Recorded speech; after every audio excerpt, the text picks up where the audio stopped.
Welcome back, people. It is episode 50 of season 5 of the Taxi Squad podcast. Can you believe it? We got a fair amount to get into today, but before we do, please like, follow, and subscribe.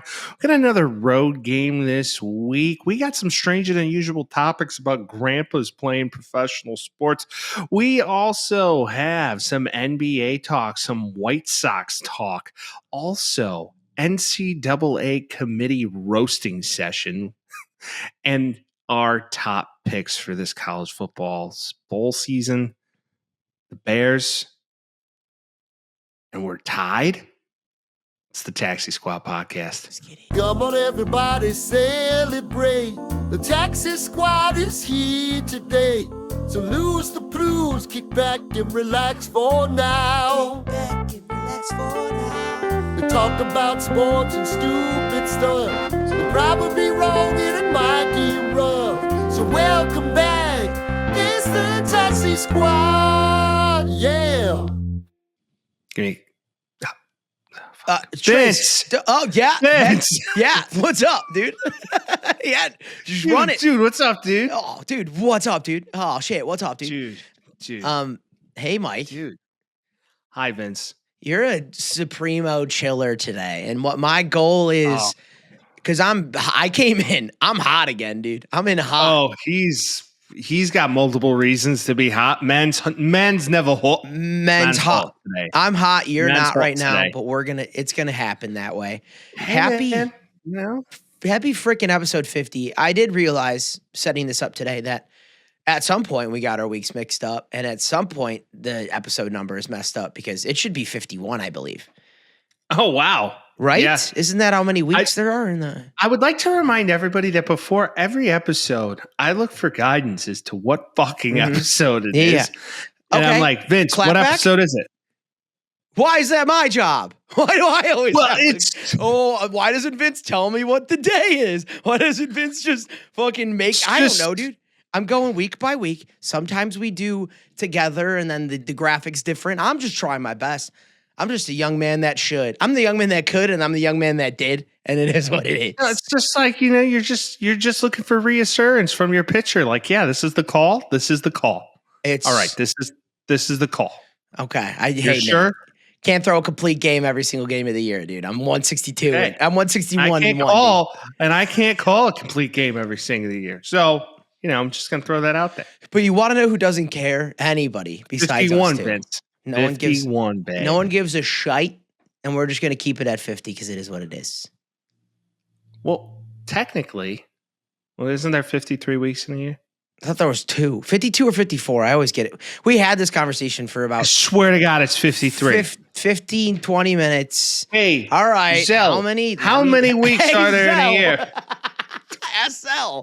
How many weeks in a year? 52.14. That is ridiculous.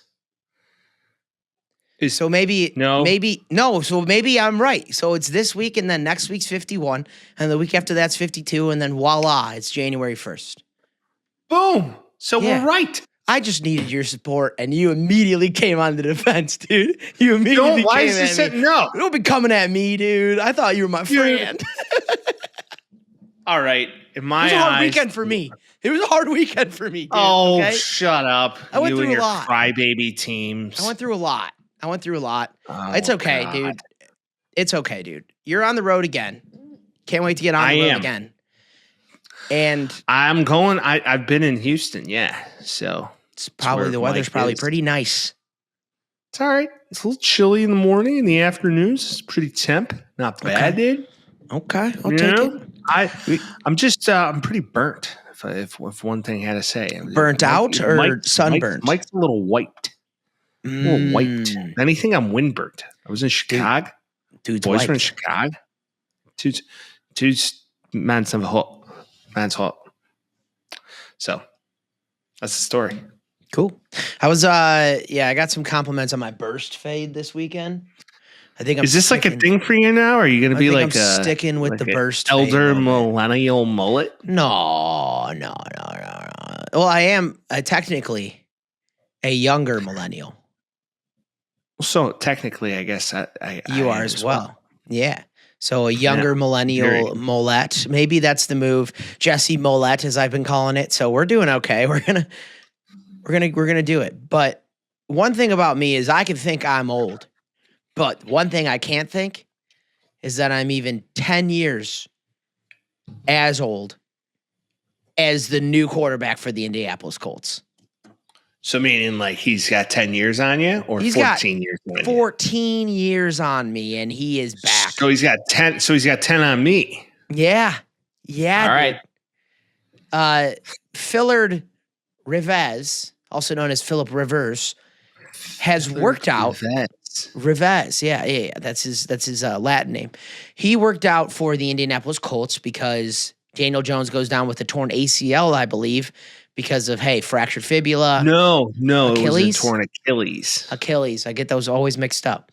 One's a lot torn different Achilles, than the other. favoring the other leg because of the whole fractured fibula situation. He goes out. Anthony Richardson still out. Riley Leonard. We talked about this before. Probably not an NFL guy, but who knows if he's going to start next week. I doubt it. Philip Rivers, welcome back to the league. He hasn't started since 2020. Yeah, COVID. Yeah. And he's back. And I was like, there's no way he's going to even pass a physical for this. Clearly, he's still keeping it together, man. I mean, this guy king of not pulling out, by the way, has like 10 kids. He's a grandfather. He's a grandpa. And now he's a grandfather. Yeah. So, and now he's, coaching high school football in Alabama. His son's going to be, a top recruit coming out of Alabama. You never know. You ready for some trivia? Ooh, give me some trivia. Who is the only other quarterback to start in the NFL that is a grandfather?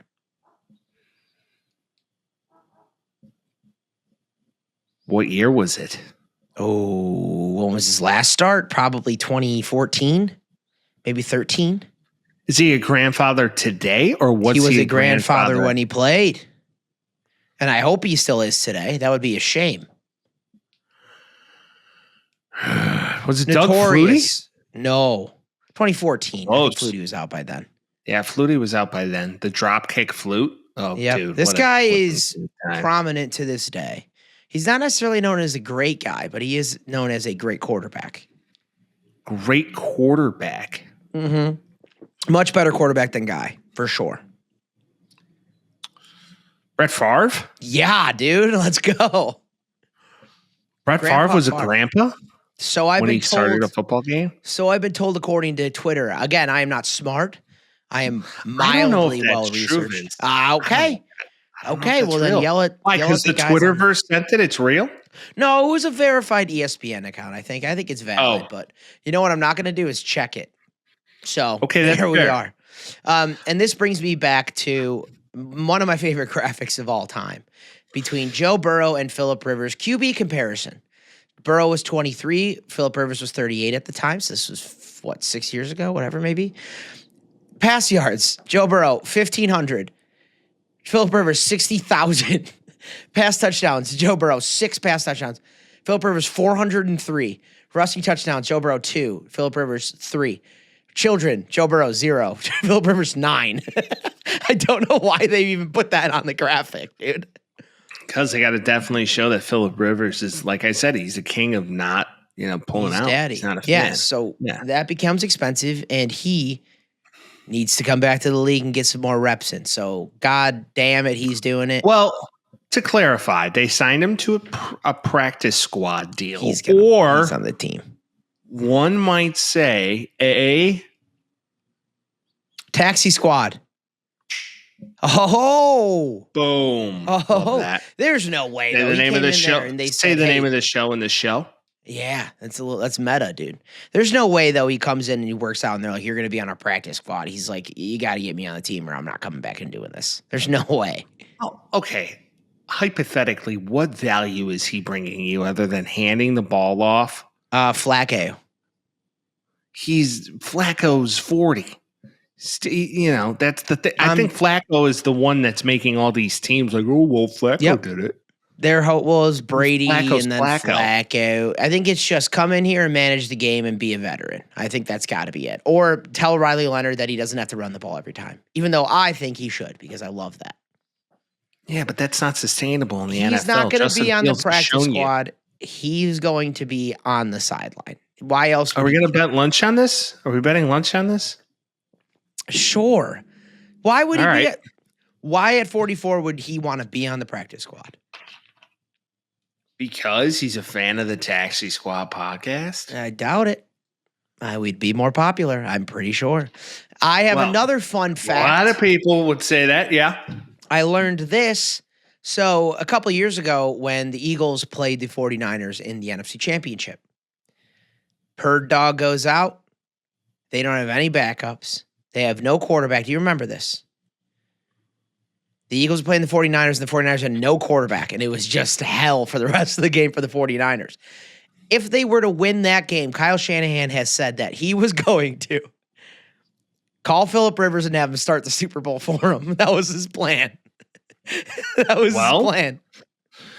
Clearly, he's highly respected, and guys trust him, and he understands the West Coast concepts. I mean, and also Phillip Rivers famously good in Super Bowls that he's played in.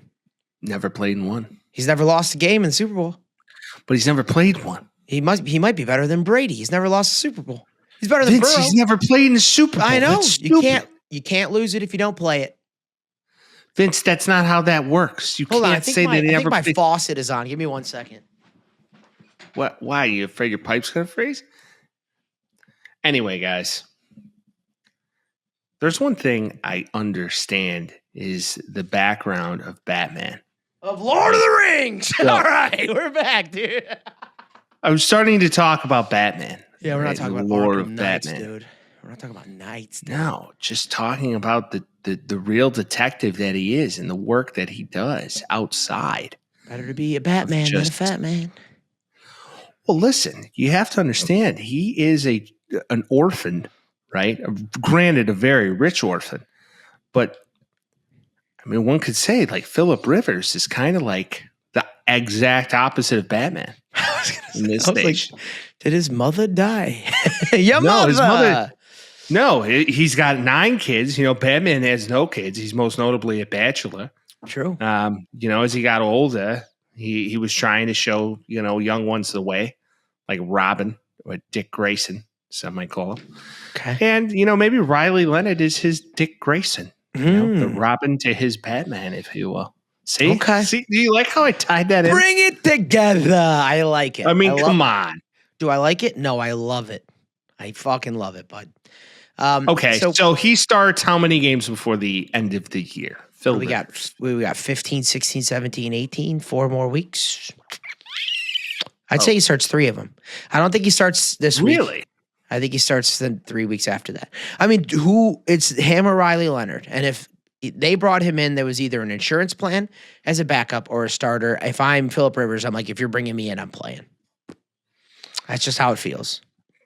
What if he just wants to help Riley Leonard out, like get him right, like, or he's like, I'm sick of these kids. Or he's like, damn kids, get me in. I made all of these kids when I was in the league where I didn't have to be around them, and now I'm around them all the time, and I'm like, bring me back. Let's talk about the Colts schedule then, the next 4 weeks, shall we? Yes. Colts, go to Seattle on Sunday. That's going to be a shit fest. Yikes. Then the Colts play the 49ers. Yikes. Then the Colts play the Jaguars. Yikes. And then, last but not least, the Colts play the Texans. They get 0 wins in that. Oh my God. They're about to go through a gauntlet. They're going to lose the rest of the games and probably not make the playoffs. I wonder what the sprinkle is right now to put on the Texans to win the AFC South, because it's gone down diabolically in the last 2 weeks. I will tell you that, because I was looking at it 2 weeks ago. Okay, so you were like, this the should Texans be a thing. could win. The Texans could win 12 games this year, like no issue. Well, considering their calendar, if we they went from nothing to something quick, dude. Oh, this is hilarious. They got the Cardinals, Raiders, Chargers and Texans. You know what I'm saying? Chargers and Colts. My bad. Crazy. They can win. They can go 12-5 this year. They could completely go 12-5 when it almost looked like a season that would have been lost. And the Jaguars could be 13-4. And then the Colts could be third in the division. They were the best team in the league for half the season, and they might be third in their division now. Welcome to the NFL, baby. We'll talk about it more. Change. Unless Philly Rivers goes crazy, which I don't think he will. Unless Phil Rivers comes back and puts on his very, very best Tom Brady impression. And I just want to see him scramble and run once. I just want to see it happen. It's going to happen. Speaking of Tom Brady, Vince, did you happen to listen to the broadcast of the Bears game on Sunday? I was at a potty with one of our 0.001% listeners. And shout out to Richard, most notably the best Taxi Squad podcast, Hundo Richard P. Lover there is. Hundo P. I was at his house. We were chatting. Wasn't listening to a lot of commentary. I missed Muffgate, dude.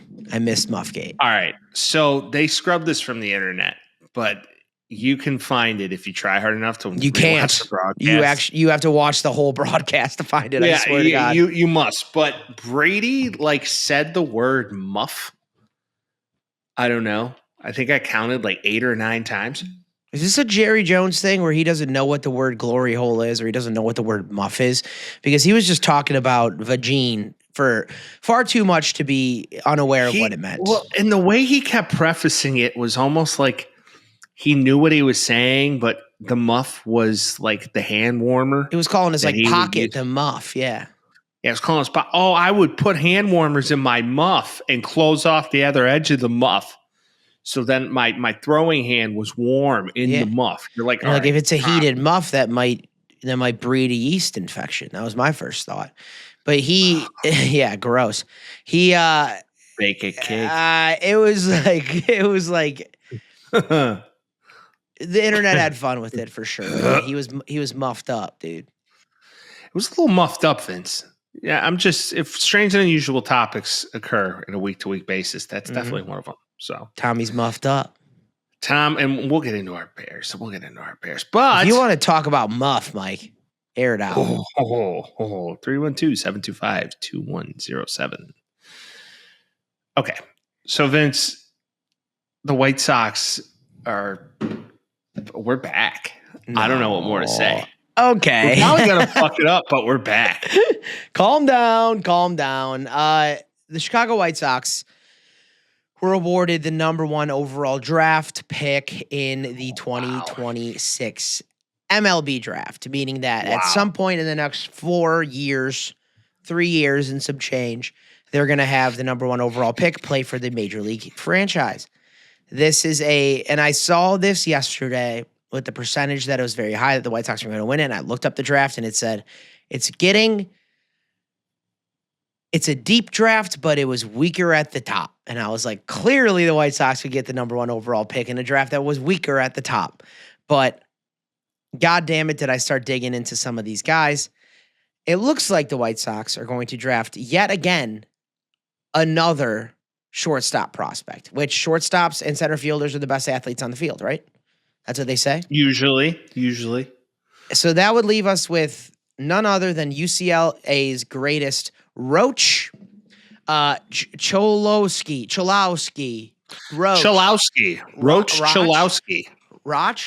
Fire Roch, Cholowski. I looked at this man and was watching some of his stuff. He hit over 350 on the season, 22 bombs for UCLA, player of the year, best shortstop of the year, absolute unit dog. 20 years old, meaning he can come up in 2 to 3 years. I like it. We'll see where he's going to end up playing. We're kind of at a log jam in middle infielders, but shit, just move anybody else around if this guy's that guy. Yeah, I don't know if that's the case. You could use some help in center field with Luis Robert not being there. But you draft the best player. Yeah, you have to. There's no doubt about it. Don't get cute with it. Have Colson go to third. Have me drop play second. You drop Roach in the middle.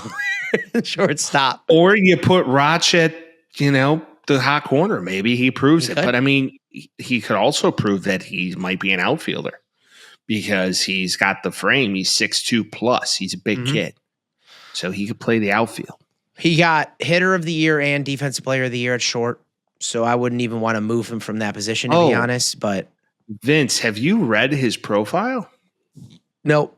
Fill me in. The lineage here is interesting. Chalowski, the son of former minor leaguer and longtime scout Dan Chalowski, was a top 50 player as a two-sport athlete from Hamilton High School in Arizona that produced Cody Bellinger. His commitment to UCLA priced him out, and he ended up in the highest-ranked player not selected in the 2023 draft. For a solid freshman year with the Bruins, he vaulted himself to the top of the 2026 draft boards by posting a 1.9.190 OPS. 23 homers as a sophomore, is considered by some as the best all-around college shortstop prospect since Tulowitzki? Troy Tulowitzki. Yeah, dude. This is impressive. I like it. And the good thing is that size. We've never taken a plus hitter early in the draft from college and regretted it. So we're good. It's never happened to the Sox before. Definitely didn't happen with Andrew Vaughn. I'm just going to forget about that altogether. No. You just hope he comes in and the system doesn't break and he comes in. But you don't know, especially with baseball. You just don't know. But you know what? Give us the opportunity and make it work. Like, I mean, the Tigers took Torque, and Torque's not as good as they thought he was going to be. The Orioles picked Adley Rutschman, and Rutschman's everything they thought he was going to be. So you never know what's going to be until it be. Well, Adley Rutschman had a down year. If you look at baseball as a whole. But What's that could interesting happen, is some of these names, Sawyer Straw-Snyder. Dude, I know. We're really hitting like that. It's like Gen Alpha. It's not even Gen Z names. Like Grady Emerson, Justin LeBron James, Jacob Lombard, Drew Burris, Derek Curiel, Carson Bowman, everybody's named Carson, Chio Rojas Normal, Cameron Flukie. You got a Cam, you got a Sawyer. How many white women does it take just to stop? Okay. Roach, or Roch, or Cameron, or Sawyer. Mm-hmm. Roach. So many Grady's too. Grady. I mean, I'm sorry, but Eddie, Mikey, and Vinny are going to kick the fuck out of Liam, Cam. Sawyer, Aiden. and Roach. Okay, Aiden. All right, so I'm with you. It's like what every NBA draft, there's like 14 Jalen's, and you're like, all right, well, one of them is going to work. And out. now Jalen's is getting drafted to the Utah Jazz. Next up, Jalen Thomas, Jr. Next junior Jalen's in the juniors of Jalen's is getting drafted. You're like, how many Jalen's do there need to be? You know the whole theory with that, right? How there was no Jalen's in the 80s? No.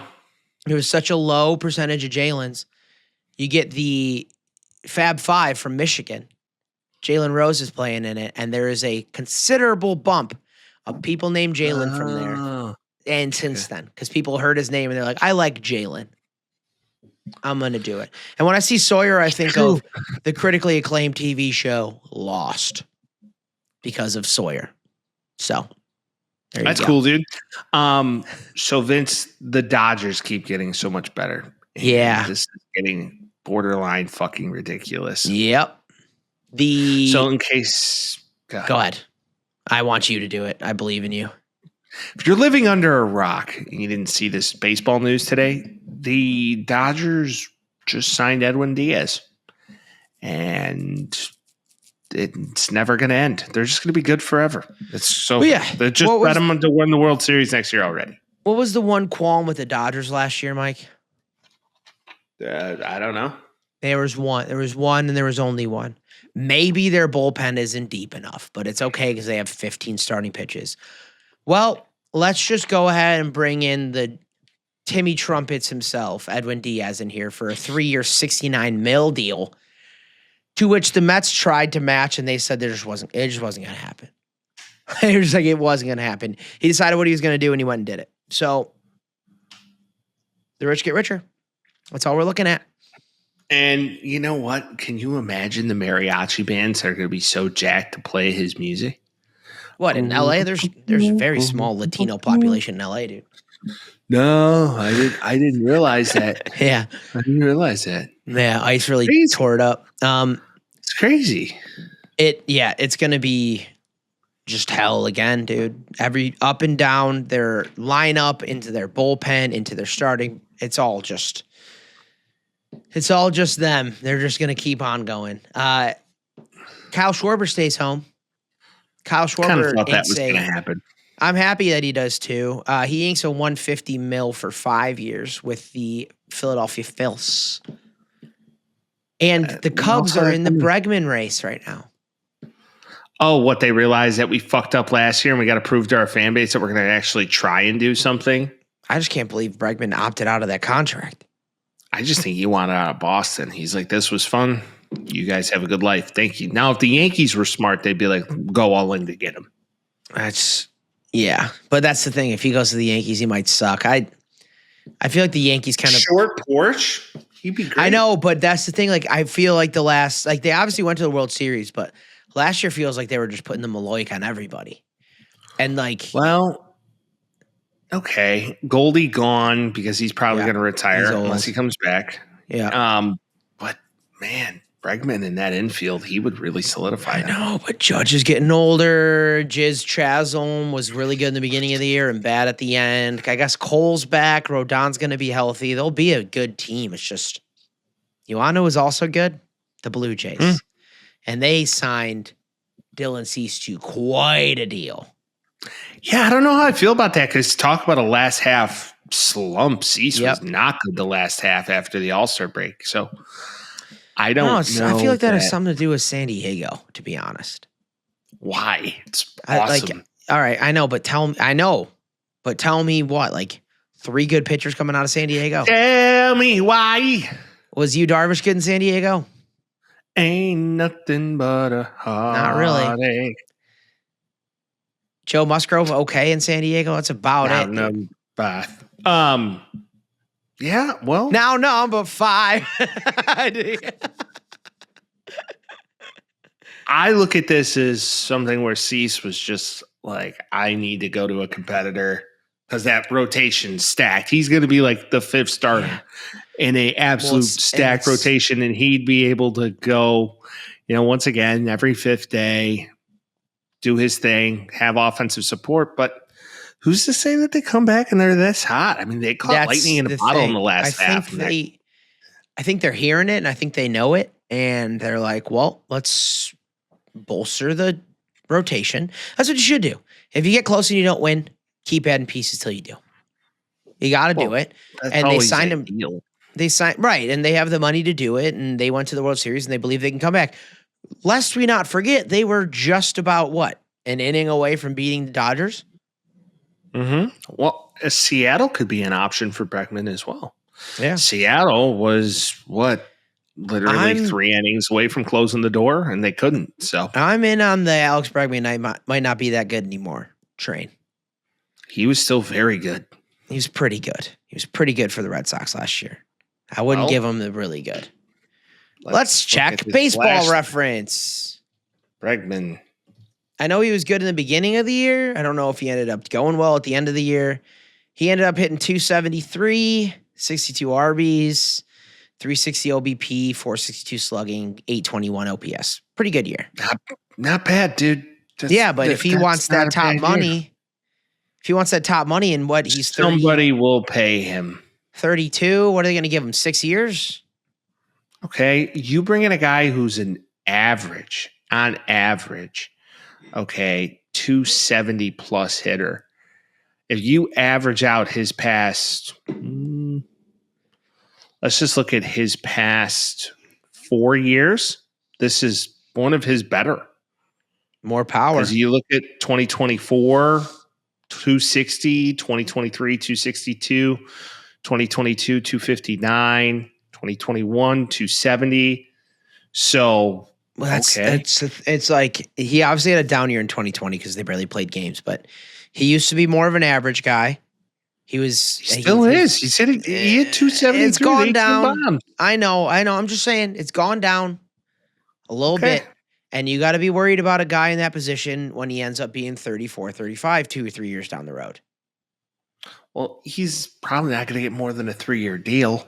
I don't know. Unless he just wants to get paid it back. Then the Cubs, if they're desperate and they want to make a move. There's 4 teams in it, and he says the difference maker is going to be you give me 6 years. A team's going to do it. What about a team like the Brewers? Spend money? Brewers don't. Yeah, I don't think they're going to spend money, but it would be pretty neat for him. Yeah, it's like him going to the Guardians or the White Sox. You're like, they have to spend money. That's the thing. But Dylan Cease, the highest paid player in Blue Jays history now. He beat Vladdy. Goes to show you the difference between paying a position player and paying a pitcher. They did that without thinking. They bargained with what Vladdy. A year can make. A difference a year can make, Mike. Well, and Cease didn't have the best banging out year ever. So, But he can be nails. He can be nails. Be nails, but can he pitch in the big game? That's always the question. And he still feels young to me, but he's not. He's not. He's been in the league Cubs, for like 9 years. He's been on the White Sox. He's been on the Padres. He's been around for a bit.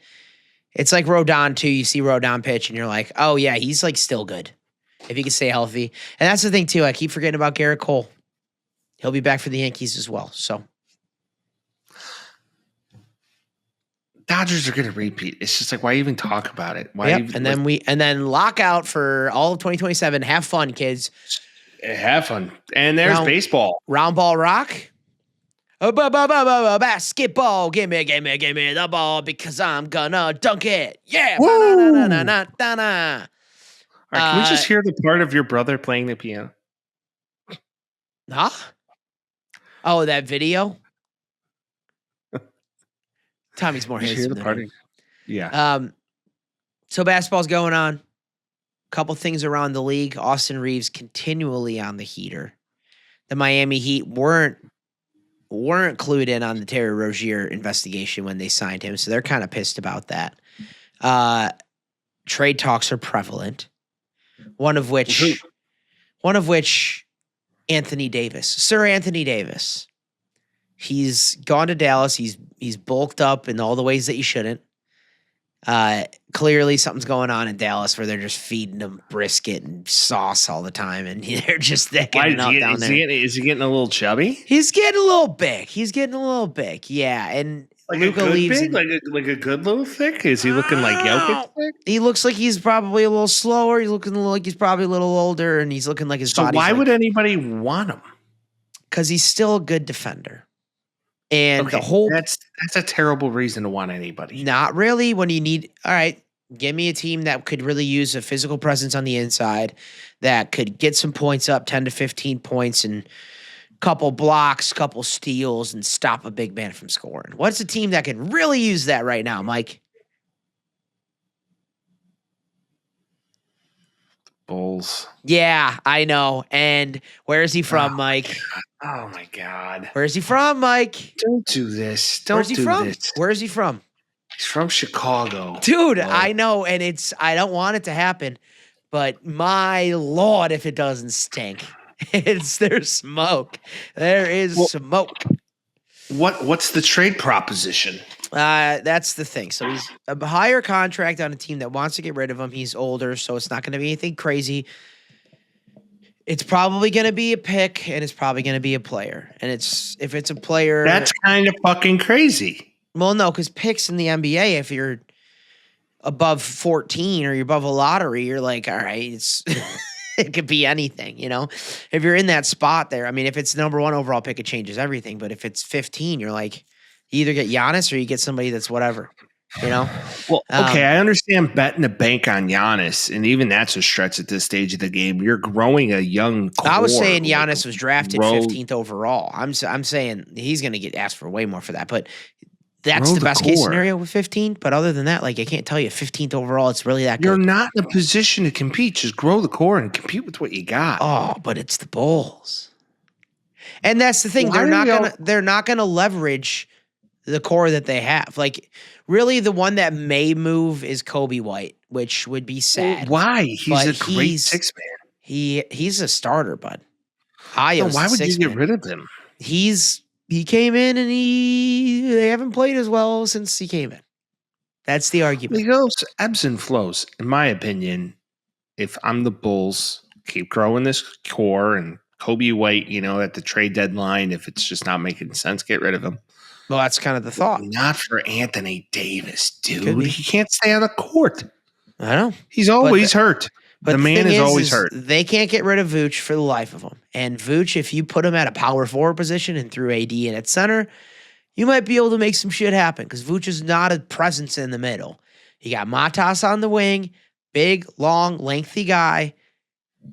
It's something to keep an eye out for. Josh Giddey's going to get that triple-double, and the Giddey to Anthony Davis connection wouldn't be that bad. Are they going to be good with him? Probably not. Are they going to be bad with him? Probably not either. They're going to be right in the middle as they usually are. I'm not saying that they should, but my God, tell me it doesn't stink. Tell me it doesn't stink like the Bulls bring in Anthony Davis, and he's like, everybody's like, he's home. Everybody, this is so exciting. Like, hooray. Because the Mavs are bad this year, and the Nico Harrison experiment didn't work. Why don't you try and go get a guy like, I don't know, Isaiah Hartenstein? Why would they get rid of him? I don't know, because they have so much depth on that team. It's stupid. What are they going to trade for? A draft pick? Whatever. They only have 13 of those. I guess if you're here, you want Kobe White? Here's a centerpiece for you to distribute to every shooter that you operate with on that team. Yeah, I know, but they're guard full anyway. If I'm the Thunder, I'm not even. They've lost one game. I'm not even touching it. Don't even add anything, dude. You're perfect. The Bulls, let's face it, they're not going to compete until Jerry's gone. But you know the Bulls, Mike, and you know the moves that the Bulls make, and this is a move that the Bulls make. If it's not Giannis, I don't want it. Too bad he inquired about said trade. To which who did? Giannis. To which Arturas Karnisovas said, "We're good." He said, "I want to go to the Bulls." He said, "I want to go to the Bulls," and he's like, "No, we're good. I like our team." He said he wanted to go to the Bulls? Yeah, he inquired. He was like, "What would a trade package look like? What would you guys be interested in?" And they were like, "No, we're fine. We're not going to trade for Giannis. He's not that good." What? Yeah, dude. That would have been, oh my God, how much money that would have made is next level. It's hilarious. Well, at least there's not a massive Greek population in Chicago and all that, so it's fine. It's cool. Oh, it's okay. The Greeks would have been coming out in droves. I know. It's just everybody's just throwing freaking baklava all over the court. It'd be amazing. No, it's just been a gyros, spanakopita, and all the good things. Yeah, but Giannis is another one. They're looking at trades right now as the Bucks kind of squander a bit. I saw one today that put some fear to my leather Cheerio, if I'm being honest. It tightened up a bit. And we talked about it a little bit in the offseason. But leather Cheerio. You know what I'm talking about. Giannis playing power forward next to Victor Wembanyama is becoming more and more of a possibility the more time goes by. What are they going to trade for him? Is this another David Stern trade? They got a lot of capital, and they got a lot of good young players that they can't let them all play. Like, you got Stephon Castle on the team. You got a decent squad over there in San Antonio. You put him in there, it changes the entire thing for better. And then at that point, you're like, I don't know who I'd take between the Spurs and the Thunder, let alone the Lakers going crazy, and they don't even need LeBron. LeBron should just be done. He scored 8 points. Did you see? No, I don't pay attention to. So he broke. He scored 10 points in every game for the last, I think, 15 years, something like that, until last week, where he scored 8 points, and then that was the end of the streak. And then a lot of people were like, who fucking cares? Which is also what I thought too. But then I decided to, as a bona fide hater, appreciator of his crap, but hater nonetheless. Bona fide hater, but an appreciator, Vince. Yes. He scored 8 points. Could be a player hater, but decided that was not on his forte I can't hate his today. game. I'm a player hater, but I can't hate his game. Heck, can't hate the game, baby. He scored 8 points in the finals one time. So fucking get rid of all those stats. I don't give a shit. If you go and score 8 points, he's like, I scored 10 points in every game in the regular season. Miss me. Miss me with that. I don't give a shit. I don't give a shit, Mike. I don't give a shit, dude. I don't give a shit. I don't give a shit about that, dude. I don't give a shit. But Giannis is probably going somewhere. That's where my head's at. All right, can we talk about college football? Football. Let's talk about it. All right, and before I don't we really do, want make to. sure. The season's over. Who gives a shit? Oh yeah. Okay. Are you going to keep watching? I have no interest. You're not going to keep. Okay. I will. I'm gonna. Let's- Yeah. I know. I'm gonna. Pump- but it's bullshit, and I hate it. Pump your brakes, please. It's bullshit. And I okay? hate it. That's it. And I said it to you as a friend, like, "Hey, I'm in a really dark spot right now," and you just sent a giggle. You sent a giggle gif, and I'm like, "I've always supported you, dude. I've always supported you, dude." Okay.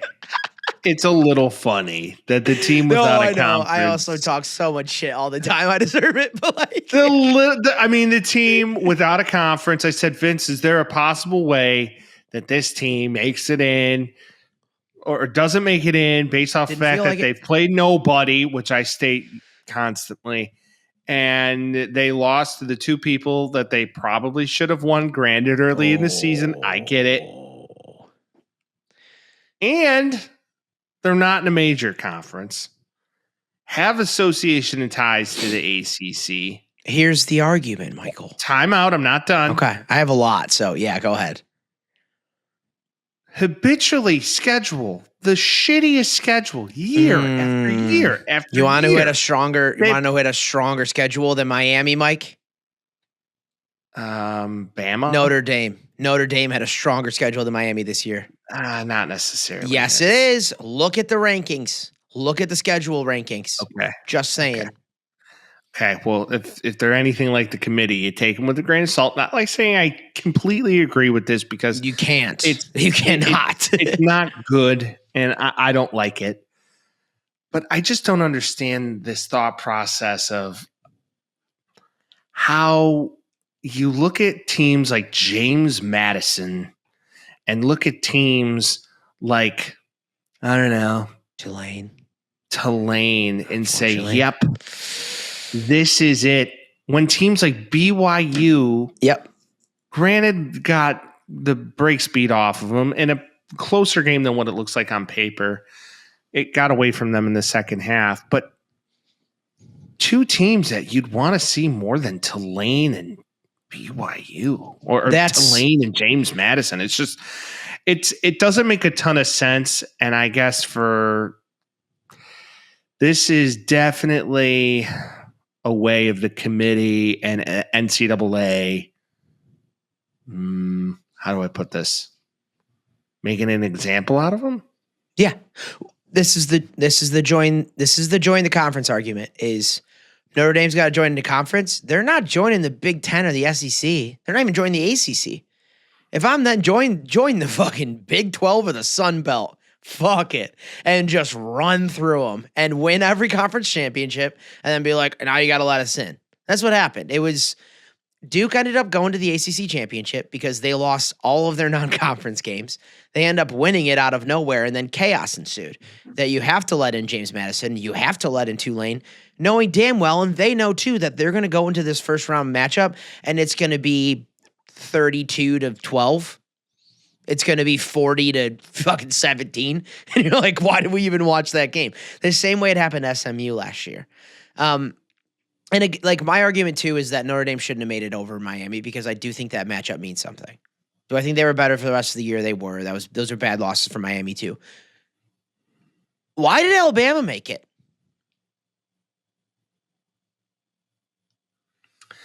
Well, if we look at Alabama's schedule, they played a fair amount of Power Fives. Yep. Okay, so you look at Georgia, they beat Georgia at home.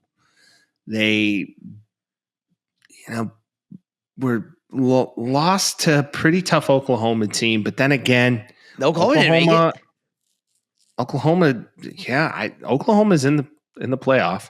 Oh yeah, but I'm just saying, like it's I just feel like the committee's very biased to SEC. They if you are. look at timeout, if you look at the SEC and ESPN, there's a lot of money. I'm here ready to be get into made. that. Yes, don't even. I'm ready to get into that. And it just feels like there needs to be a different system because this isn't working. It's back to the BCS days. I've been saying it for a year plus. Why no 3-loss team should have made it? I don't give a fuck who you are. It doesn't. There's no reason a 3-loss team should be in there. Regardless, there was enough 2-loss teams that should have made it. So I'm going to go on my diatribe. Can I go on my diatribe? Let's spin this proverbial Vince doll up and let him go. I got to run. So Notre Dame doesn't make the playoff. Notre Dame decides to not be in a bowl game, to which everybody says, you're babies. Why are you not in a bowl game? You should be in a bowl game. And I initially said, yeah, why are they being little babies? I want to see them play again. And then I thought, number one, they're not going to play their starters. That would suck anyway. And number two, they're going to play the Pop-Tart Bowl and just absolutely poop on anybody that they're going to play. And then after that, I said, why would they play in the Pop-Tart Bowl or any other bowl that's going to be on ESPN? Because ESPN has just been yammering against Notre Dame for the better half of the second half of the season. And if you say, no, they haven't, you're just being biased, I say, not true. Let's go. So the Irish have a TV deal that's $50 million a year with NBC Sports. So that's the beginning part of it. The ESPN has a 10-year, $3 billion deal with the SEC conference, showing a ton of SEC games. They also have a deal with the ACC conference as well. Who would have thought? So 5 SEC teams were added to the playoff this year. One of them shouldn't have made it, Alabama. Thank you. Despite having them being boat raced by Georgia. I want you watch that game. Boat raced by Georgia in the SEC championship. It wasn't even a 2-game. It was like Georgia's like, hey, we're just going to shit on them real quick. But whatever, it doesn't matter. ESPN's Disney network, their sister network, they have ABC, which is going to show the Pop-Tart Bowl, which Notre Dame would have been on, and said, you're being a baby, specifically Paul Feinbaum, who is employed by ESPN. Saying that we're babies, Notre Dame's babies for not playing in the Pop-Tart Bowl, so they could be shown on ESPN to get all of the people that would watch Notre Dame to go on ESPN to watch their shit. Miss me with that. ESPN extended its $3.7 billion with the ACC until 2036. So Brady Quinn on Twitter.com, on X, the everything app. So folks at ESPN are upset that Notre Dame isn't playing the bowl game after weeks of folks politicking against the lack of conference affiliation, using them as a pawn for their CFB selection show, having the ACC network play versus ND game on repeat for 48 hours during conference championship week. But now it's a bad look that they don't want to serve ESPN's best interests by playing in an exhibition bowl game. Got it. 100%. Don't give a shit if they eat a Pop-Tart. And then Robbie Toma, former ESPN or former Notre Dame wide receiver, says ESPN clearly hoping to profit off of a big BYU versus Notre Dame game.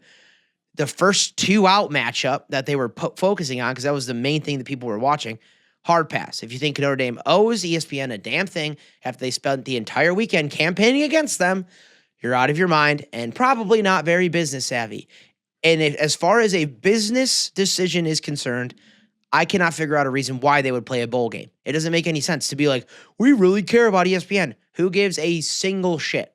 They are in bed with the SEC. They are in bed with the ACC, but specifically with the SEC. And Paul Feinbaum is an SEC sucker.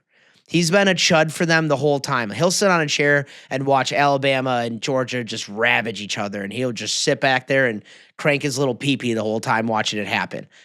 I don't understand why they would ever play a bowl game. Initially, I thought it was bullshit, and now I say, fuck you. They want the money and they want the viewership, and they said, miss me with that. Maybe next time. So Notre Dame, if you're going to join a conference, join the Sun Belt or join the Big 12 and just run through them every year and have a blast to make it every year. That would be the decision, not the SEC or the Big 10. No way. Okay, you feel better? No, I'm just giving you examples as to why they wouldn't do it, because everybody's like, they're babies. No, they're not. That's business. Well, the NCAA at this stage of the game, and we've been saying this on this podcast for years now, needs to be abolished. Yeah. And it's 100%. for reasons like this, because to your point, why and when did it stop being about the young athletes on the field? And when did it become about just donors who sit on the college football committee? And let's face it, a lot of that donor money is in the southern Bible Belt of the country, with highly really makes up all of the SEC. And that's fine. And God bless them. They got all the capital in the world to raise for their programs or their alma maters that they care so much about. And I do believe that as you start to see this migrate and shift in the next 5 to 10 years, which it's going to, more private equity money is going to start being flooded into the sport. And it's just going to become even more chaotic. And you start to see that even in Utah, the Utes are starting to look at becoming privatized by a PE, and how the Big 12 is going to have to manage that moving forward. They don't have an answer. And otherwise, you just got to let them do it. It's like the wild, wild west out here. You have legitimate conferences in bed with major broadcast networks. The broadcast networks then, in fact, own the donors who reside on the committees. And then you want to know why the majority of this entire college football playoff is SEC schools. Tell me they were the best conference this year. Were they? Pretty much. I would argue that the Big Ten is still better than them. Yeah, I disagree with that statement. At least there's an argument there. Who's better? Ohio State and Indiana, then who? Oregon. Okay. Then? I mean, Oregon. A&M? Georgia? Texas, Georgia, Oregon. OU? Texas didn't even make it. Texas OU should have made it. Texas, some could argue Texas should have. Really? I don't think so. In the same argument. Okay. In the same argument, they should have made it over Alabama. I'd give them that. Well, Alabama didn't even play I don't Auburn disagree well. with that. I don't disagree with that. But Texas beat Texas A&M in the final week of the season when it should matter most. Yep. So I don't understand why even that's something that is out of consideration when you look at a team like Miami, who's on the bubble and lost majority of their in-conference games. I don't know how you don't look at a Texas and say, yeah, let's bring Texas in this. Yep. Well, they needed an ACC team. And then at the end of all of that, you got to auto bid James Madison. You're like, what are we doing? You look at this schedule for this upcoming bowl game cycle. And I'm excited for December 19th to watch Bama and OU play each other one more time. Neutral site game in Norman. Oh my God. It's a home game in Norman. This is going to be beat the break. I thought they were all bowls. No, they're bowls. But are they at home or are they neutral fields? So the playoff games are going to be at homes. First week. That's what they did last week, I think. Correct. Or last year. I mean, yes. So when you look at OU getting home field advantage over Bama, that's going to be massive. Texas A&M versus Miami. Good luck. You got Oregon, James Madison. So you have those are the fun Friday. Games. Ole Miss, Tulane, dude. Well, come on. Battle. Okay. So to tie this up, do you remember the Boise game last year, Mike? Yes, I do. What are we doing? To tie this SMU game last year, Mike. What are we doing? To tie this up with a pretty little bow, how I'm going to put this is the system needs to change. Stop making a big deal out of schools bowing out of declining bowl games because 10 other teams did. Yep. Iowa State, Kansas State. That's another one too. Yeah. Iowa State loses their head coach. So Kansas State has some coaching changes too. Florida State, Auburn, UCF, Baylor, Rutgers, Temple, Kansas. Okay. So there are 10 other teams right there. So don't throw a book at Notre Dame. The system needs to change all in all. Are we still going to talk about it? Yeah. Yes. Are the final 4 teams in this college football playoff going to be absolutely electric? Yes. Yeah. The final 4 teams. Top 4 seeds. Am I going to watch it? Yes. Yeah. So I'm ecstatic for that. But the rest of the stuff just kind of miss me with it because it's just bullshit. It's just, Oregon's going to be JMU by 40. Ole Miss is going to be Tulane by at least 15, maybe 20. Billy Napier just took the head coach at JMU. I know. That, you know what that is it's a reclamation project because you go to JMU and 2 years later you're in a Power 5 again. That's all that is. Did you see Lane posted on Twitter or X to he added at Ole Miss football and said, "Go get them, boys." Good. Yeah. Well, I think it's cool that JMU is letting Bob Chesney coach the team. Finish. Well, he gets to coach one more game because there's no fucking way that he's gonna beat Oregon. There just isn't a way. They're just like, yeah, and chances are you're not bringing guys with you. So go ahead. Well, that's what he said too. Isn't he going to Memphis? No, he's going to. One moment, please. UCLA. UCLA. Mm-hmm. I mean, kids want to go play with them from there. I wouldn't be surprised. 100%. But yeah, it's just, UCLA saves itself. Those two middle matchups are going to be fun in the week one. I'm pretty sure the Tulane and the JMU games are going to be done by half. And just like last year, the second round is going to be the start of the playoffs. So it is what it is. Is Texas Tech the best team in college football, Vince? No, I think it's very funny that you said that, though. Look at it. What's your reasoning? Come on. Everybody's like, it all goes through Texas Tech, man. I think it's fine, but I think if Texas Tech plays Indiana, it's a whole different fucking ball game. They're going to play Ohio State in week 2, and I don't think they can beat Ohio State. Do I think they had the best defensive player on the field against Ohio State? Yes. That's about the only thing that they have better than Ohio State. And let me remind everybody that they're in the Big 12 and they didn't really play anybody at all this year. Yeah. Strength of schedule doesn't matter, right? Should. Well, and that's, once again, the argument of Bama over Notre Dame. It's like, doesn't make a ton of sense. If you're going to compare it there and let them in there, then you have to do it all. I think Texas Tech is quite a team, though. Quite a team, though. Or no, sorry, they'll play Indiana in the semis, not Ohio State. But I don't think they can beat Indiana either. I think Indiana's the best team. I think they're promptly at number 1. That game against Ohio State, you're like, they were nails on chalkboard the whole time, and I think they play again. Ohio State probably beats them, but who's to say? It would be insane if there was an all Big Ten college football playoff. Then you're gonna have to be like, hey, they might be better than the SEC.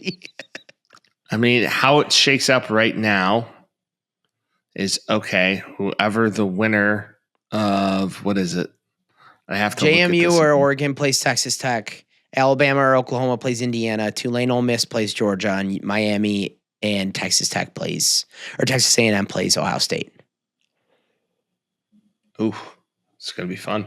It's gonna be fun. It's just my mentions are hot right now in the streets. Are just like Notre Dame needs to join the conference. It's like Sun Belt. Have a blast. It'll be so fun, dude. Or what if they join the American Conference because they had to go play Tulane in North Texas all year long? Fine. Look, we won our conference. You're like, you made us do this. What are we doing? Well, you look at a team like North Texas, who got robbed, in my opinion, a little bit, versus the Green Wave of Tulane. They were gifted some pretty inconsistent calls here. Yep. Hey, one holding call in week 1 against Miami and Notre Dame in the playoffs. So, well, yeah, that's fair. Now, they were outplayed, but then again, I don't know. Tulane's success, three turnovers, but questionable officiating, like a bunch of pass interference calls and roughness calls that weren't called. Now you put them up against Trinidad Chambliss, and you're like, okay, all right. It's two different sports.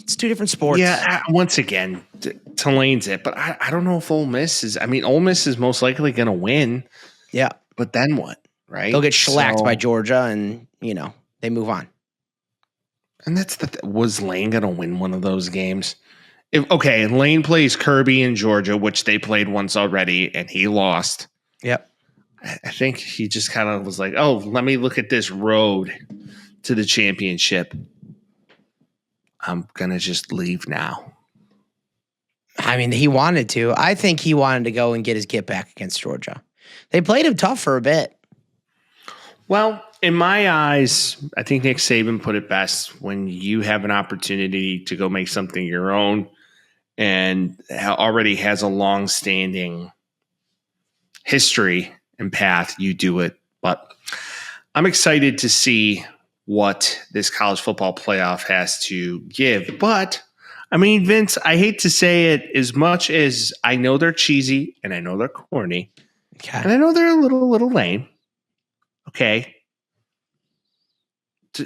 you kind of got to like a Pop-Tart Bowl, you know? I do. It's not even anti-Pop-Tart Bowl. It's just like, why would they play it? You have to understand what their true vision is of getting toasted, Vince. They pop that snitch in the toaster, and then you give a life-size Pop-Tart to eat. It's awesome.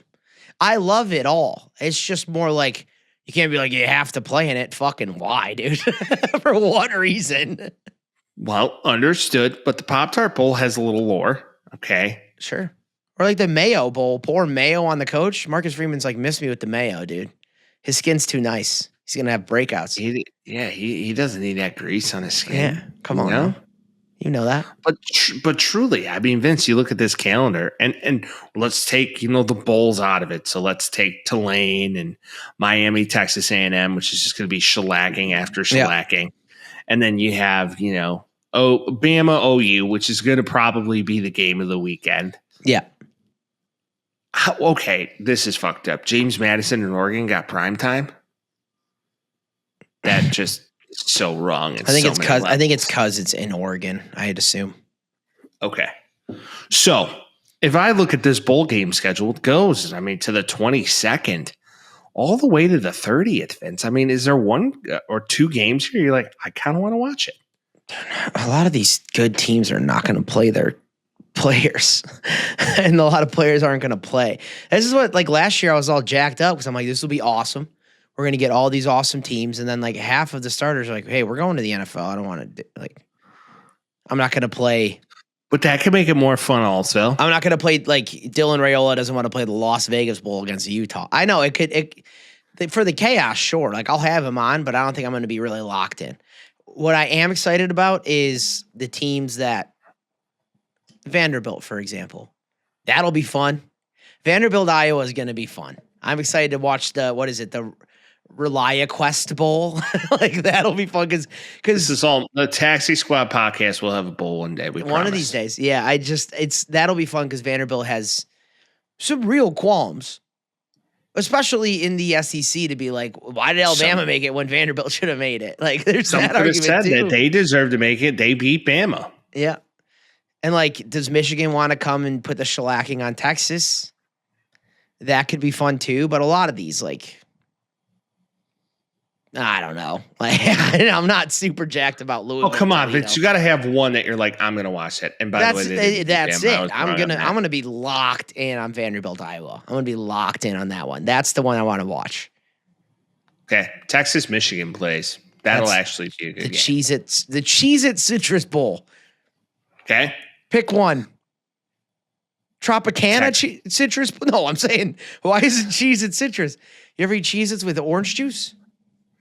No, that'd just be weird. That would taste very odd. Combo. Very orange, though. Very orange. Duke, even though they won the ACC, they don't get the chance to. They had 5 losses. They're not a good team. There's just no reason they should have been in that championship. So they're going to play the Sun Bowl against ASU. Have fun. Yeah, to your point, the Las Vegas Bowl, Utah is just going to put an absolute shellacking on Nebraska. Yeah. Got Alamo my US. Bowl? Hey, San Antonio, USC. I'm ready. You ready? I think it's like the 3rd time USC's played in the Alamo Bowl. Really?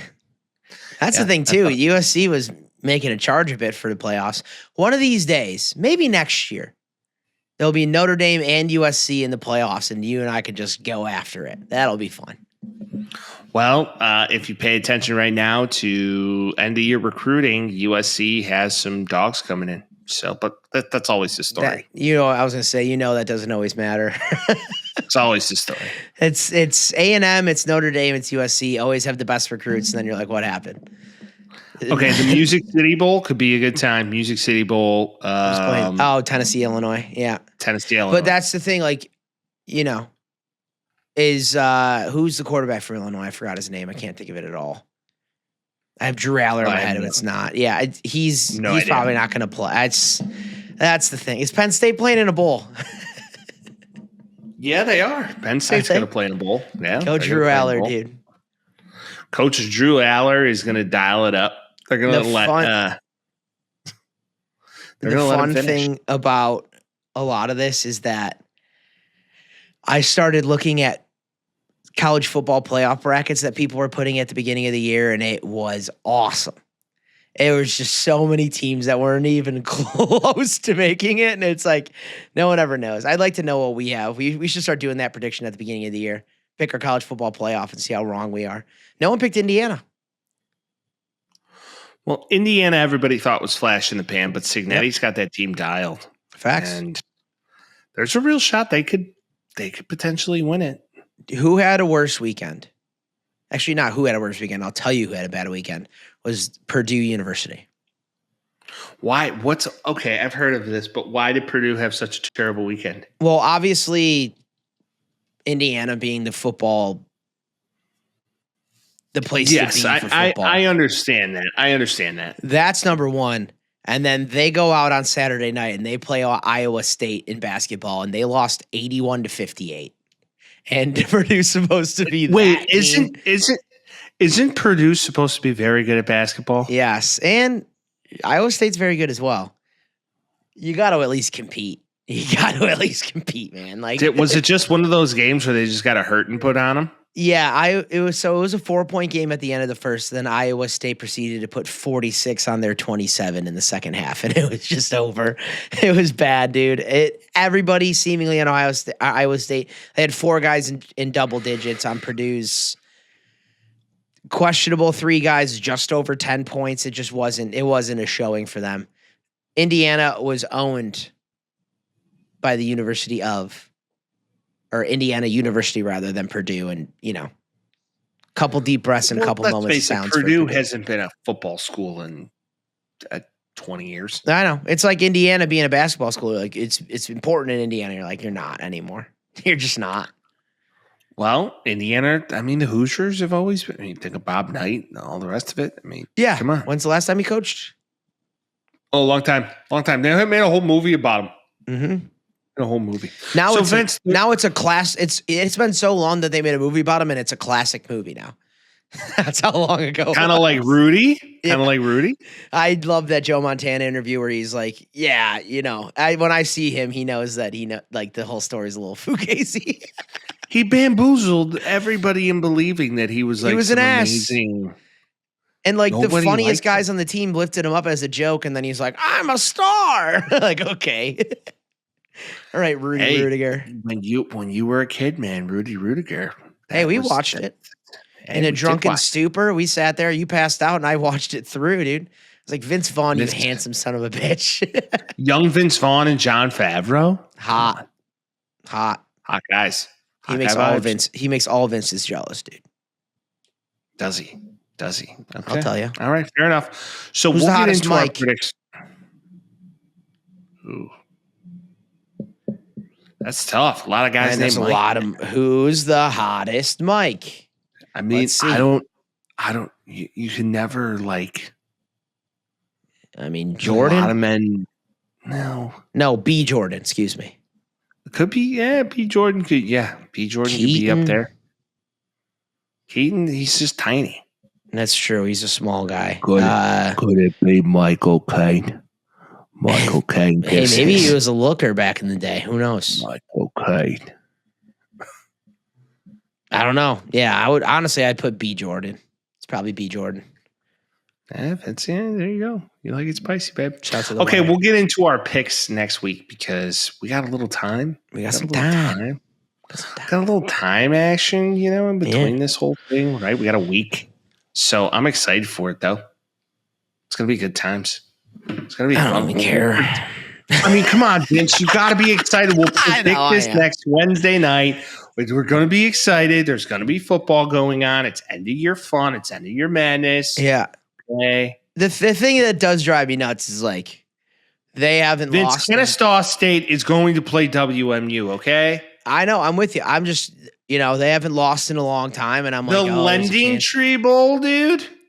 I haven't seen Notre Dame lose in 10 weeks, and now I got to wait essentially like a whole 8 months for them to play again. The Boca Raton Bowl, dude. That's where freaking Big Justice and AJ are from. 3 big booms.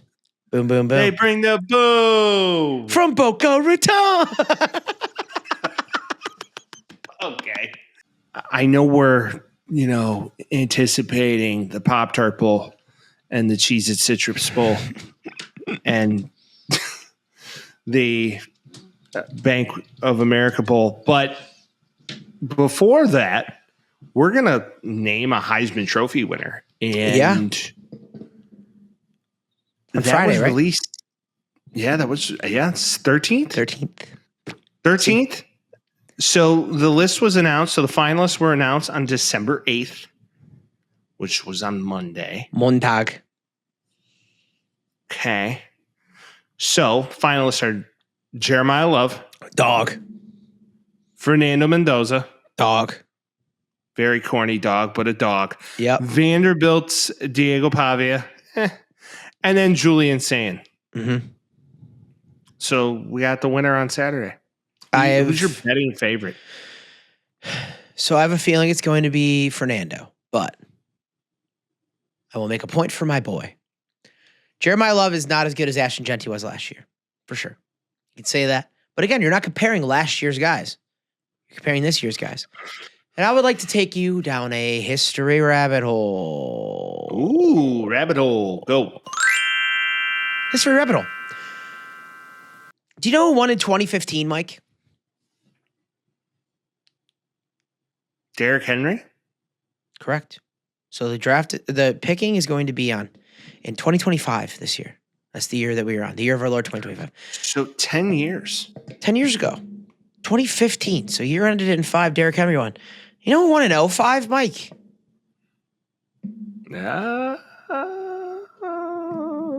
LaDainian Tomlinson? Reggie Bush. Reggie Bushy. 2005, 20 years ago. Year ended in 5. Do you know who won in 95, Mike? No, Ricky Williams? Bald man himself, Eddie George, in 1995. I've met Eddie George. Nice dude. I've heard he's nice. 1985 went to a man known as Bo Jackson. And then we can go 75 Archie Griffin, 65 Mike Garrett, 55 Howard Cassidy, 45 Doc Blanchard, 35 Jay Burwinger. Can you tell me everything that they have in common, Mike? They're all running backs. Oh! Running backs. Oh! Every 10 years in a year that ends in 5, seemingly a running back wins the award. So I'm not one to poo-poo history. So I'll just say it. And the other argument to it is, statistically or not, and yeah, the man got injured in the last game. He's the best athlete out of all 4 of these guys. There's no doubt about it. It's kind of impossible to argue. Like, watching him is an absolute electric factory. And I know last year doesn't count, but even going back to that Penn State game, you're like, holy shit, this guy is just the best running back in the nation. And he has been, and him and Jadarian Price were quite a 1-2 combo. I want him to win. I don't think he's gonna. I think it's gonna be Mendoza, but just for the history and the fun fact. And then in 2035, we can be like, running back again. I'm going Jeremiah Love. I want to see him win, dude. I'd love it. I mean, just for the history lesson, I want to thank you. Yeah. And more so than that, I would like to bring up the fact that I kind of want him to win too. Yeah. The rest of these guys are just kind of cornballs to me. Julian Sand, Ohio State, I'm out. I like Fernando Mendoza. I think he's a nice kid. I think he's got a good game. He's probably going to be the first quarterback taken in this upcoming draft, which is insane. Nobody had that on their bingo card. Did he say doggone in his press conference? What did he say? Or he said flipping? Listen, if there is one person playing semi-professional sports that reminds me more of Richie, I don't know if I'll find it, because that is as Mendoza. A sports comparison, the old man who came back, Phillip Rivers, he's got a little Rivers in him. He's flipping good, Mike. He's flipping good at quarterback. Like the amount of like insane enthusiasm from Fernando Mendoza. Think about it though.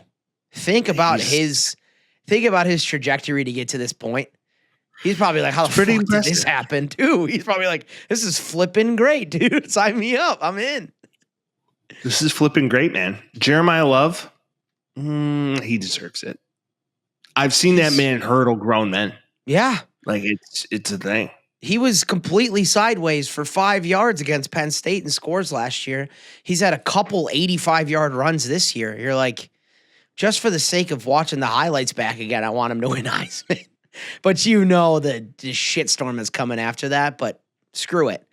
Every year that ends in 5, give it to a running back. I don't care who it is in 2035, give it to a running back. Well, there were some arguments that the linebacker at Texas Tech could have been on this list. I would have put him in there. I would have put him in there. He was a monster. Could have been cool. Yeah. All right. Who's the last defensive guy to be even close to winning it? Charles Woodson. No, close to winning it. There's been other guys. Fake Girlfriend made it. Manti Te'o was almost there. Yeah, Fake Girlfriend. He was really that documentary is horrible. I feel so bad for him. He's such a nice guy. Just like some random chubby dude, and he was just like, "Oh my god, I love you so much," and he was just like, "Well, she's my girlfriend now." Yep. No hoes on the internet, kids. No hoes on the internet. No hoes on the internet, and there's no sex in the champagne room. But yeah, I mean, probably statistically, Mendoza's the best out of all of these guys, but I don't think Sayin should win just for the fact that he's a freshman. He's been very accurate, but the numbers aren't there. And he was thrown to 4 Randy Mosses this year, so it's kind of hard to do that. But Jeremiah Love was the best player on that team, and he's the best athlete out of all 4 of these, and I'd give it to him. And I'm obviously biased. I don't disagree.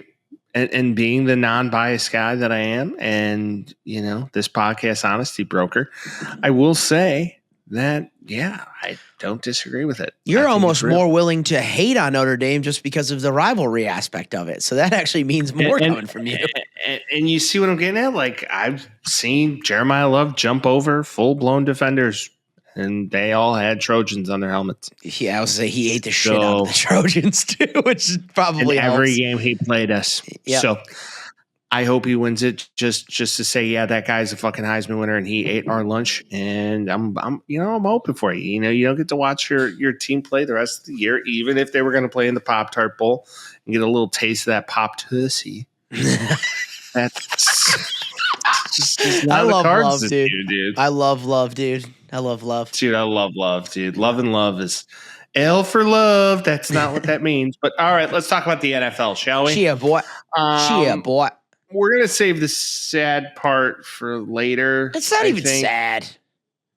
I'm not even sad about it.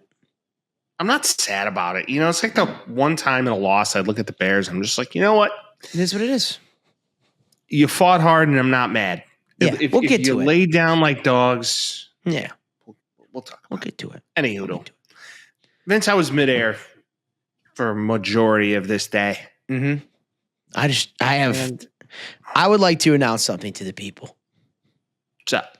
It's very exciting right now. If you've been listening to the show for a while, you would know that we're tied. We make our picks every week.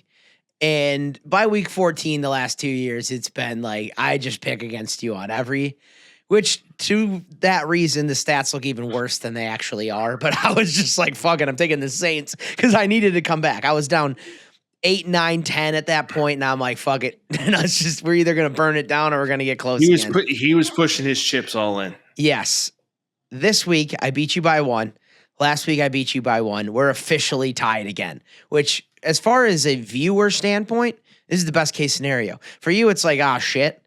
And then every time I put in like the tie again, I look at who I picked for the Super Bowl and I picked the Chiefs to win. So, it's my feather in my cap. Who were my picks for the Super Bowl? Right. Let's go back and look at our mid-year Taxi Squad time machine. By the way, where's the magazine time machine? Dude, I ran out of magazines. You had 3 magazines? We did it 5 times, I think. You only have 5 fucking magazines? I have like Rolling Stone, and then I have shitty ones that don't really have any cool stuff in it. We'll find them. Off-season. Find your East Bay. Off season. That'd be sick. We can look at Hirachis and stuff. All right. So in the AFC Championship, I had the Colts and the Chiefs, which won't happen for either team. In the AFC Championship for you, you had the Colts and the Broncos. I would say 50% of that is certainly possible. Totally. NFC Championship, I had the Buccaneers and the Packers. Packers are more likely than the Buccaneers now, seemingly. You had the Rams and the Eagles. I would say about 50% of that is realistic, too. So 50-50 either way. Super Bowl, I had Bucks, Chiefs, no shot. You had Colts, Rams, half shot, in my opinion. Winner, I had Chiefs. Winner, you had the Rams. I would still probably take the Rams as my likely favorite to win the Super Bowl. So you're in a good spot. You're in a better spot than I am. I'm a genius. Okay, buddy. Just calm down. I'm a football savant, dude. Does your back hurt? No, I've just been carrying this. I was gonna say, is your throat bruised from sucking your own dong, dude? Get out of here. Dude, I wish I could reach. I wouldn't be here. All right, let's talk about this. I'd be unemployed. Let's talk about this lovely past weekend of football, which, to Vince's point, we did, in fact, tie. Yep. On Thursday night, we had the Cowboys facing off against the Lions in Detroit. Vince, did you see the speculation that some say, allegedly, that Dak Prescott was betting on his own team? No. Because he clapped like after a turnover or some shit? Yeah, people are reaching. Mm-hmm. That's just people reaching, right? You got to imagine. Dak's betting. Dak's betting. I don't think he is. And if he was, at least it's for his team. So, whatever. I do think this is a statement for the Lions. That's for sure. The Cowboys have been very good, and the Lions needed something, and they needed to get a win like this, and this was a statement win, in my opinion. Right now, the Lions sit in third place at 8-5. Yep. And to your point, they needed this one. And it could be a very interesting case that the Lions do make a run of it. Right now, the Bears overall, you might be able to get a wild card. Time will tell. Sure. I mean, yeah. So what you have Jared Goff coming out there throwing efficient, no interceptions, 1 sack, 111 quarterback rating. You're going to take that. You got to look at their defense and say, Dallas's offense has been way better than the defense all year. That's for sure. Quinnen Williams comes in. Hey, we're going to stop the run a little bit. To a point, they did. Jahmyr Gibbs, 12 carries, 43 yards. In comparison to what he usually ends up doing, it was more of a Monty game than it was a Gibbs game. But more than anything, it was like Detroit's defense needs to figure it out. They're in the second hardest division in the NFL. And they did. And as far as the Cowboys are concerned, everybody was really high on the Cowboys because they've been playing really well the last couple weeks. And maybe it's a comeback to earth and figure it out. 6-1 doesn't mean you're out of the playoffs right now, especially in that division because the Eagles don't look great. Commanders are horrible, dumpster fire horrible. Like the Giants aren't good either. There's maybe a route for the Dallas Cowboys to make a move here. But the Lions needed a win and they got one. Lions definitely needed a win and they got one. And yeah, if you're the Cowboys, you're probably definitely not making the playoffs whatsoever this year. Got to imagine. But it's possible. It's not impossible. Nothing's impossible, Vince. Correct. I mean, let's face it. Okay. So I have an issue. I have a technical glitch here. I know. It's broken. Got to go on ESPN. Okay. I was having the same issue. It's busted. Okay. I just had it. I know. Me too. Right. ESPN.com. It glitched. It glitched. Call the next one. Yeah. Hold on. Are you seeing like preseason and then it's giving you TBD on a bunch of random shit? And yeah. And now I can't get on ESPN. Yeah. Mine's busted. No, just pull it up. We're fine. We'll just use this as a. Now I know. Okay. What week was that? Week 14? Yeah. If you just type in NFL scores, it'll pull it. It'll pull it for you. I assumed you were because you were looking at it like, what the fuck? Yeah, same thing happened to me. I was like, what the fuck now I have it, which is so odd. All right, I'm not going to click. It's working. Google is. Yeah. Now I'm back. Now I'm like right back to where I was. Same. Good. Great. I much prefer this view than ESPN, so this is good. All right. Okay. Hold on. I'm going to do 2 more claps. Okay. Okay, the Titans and Browns. What a game. Ooh, Game. Okay, I question everything. I trust nothing. Like, what the fuck? This is so fun, dude. So we both had the Browns, obviously. And if you look at it and you're like, Shadeur can't win a game because they lost to a bad team.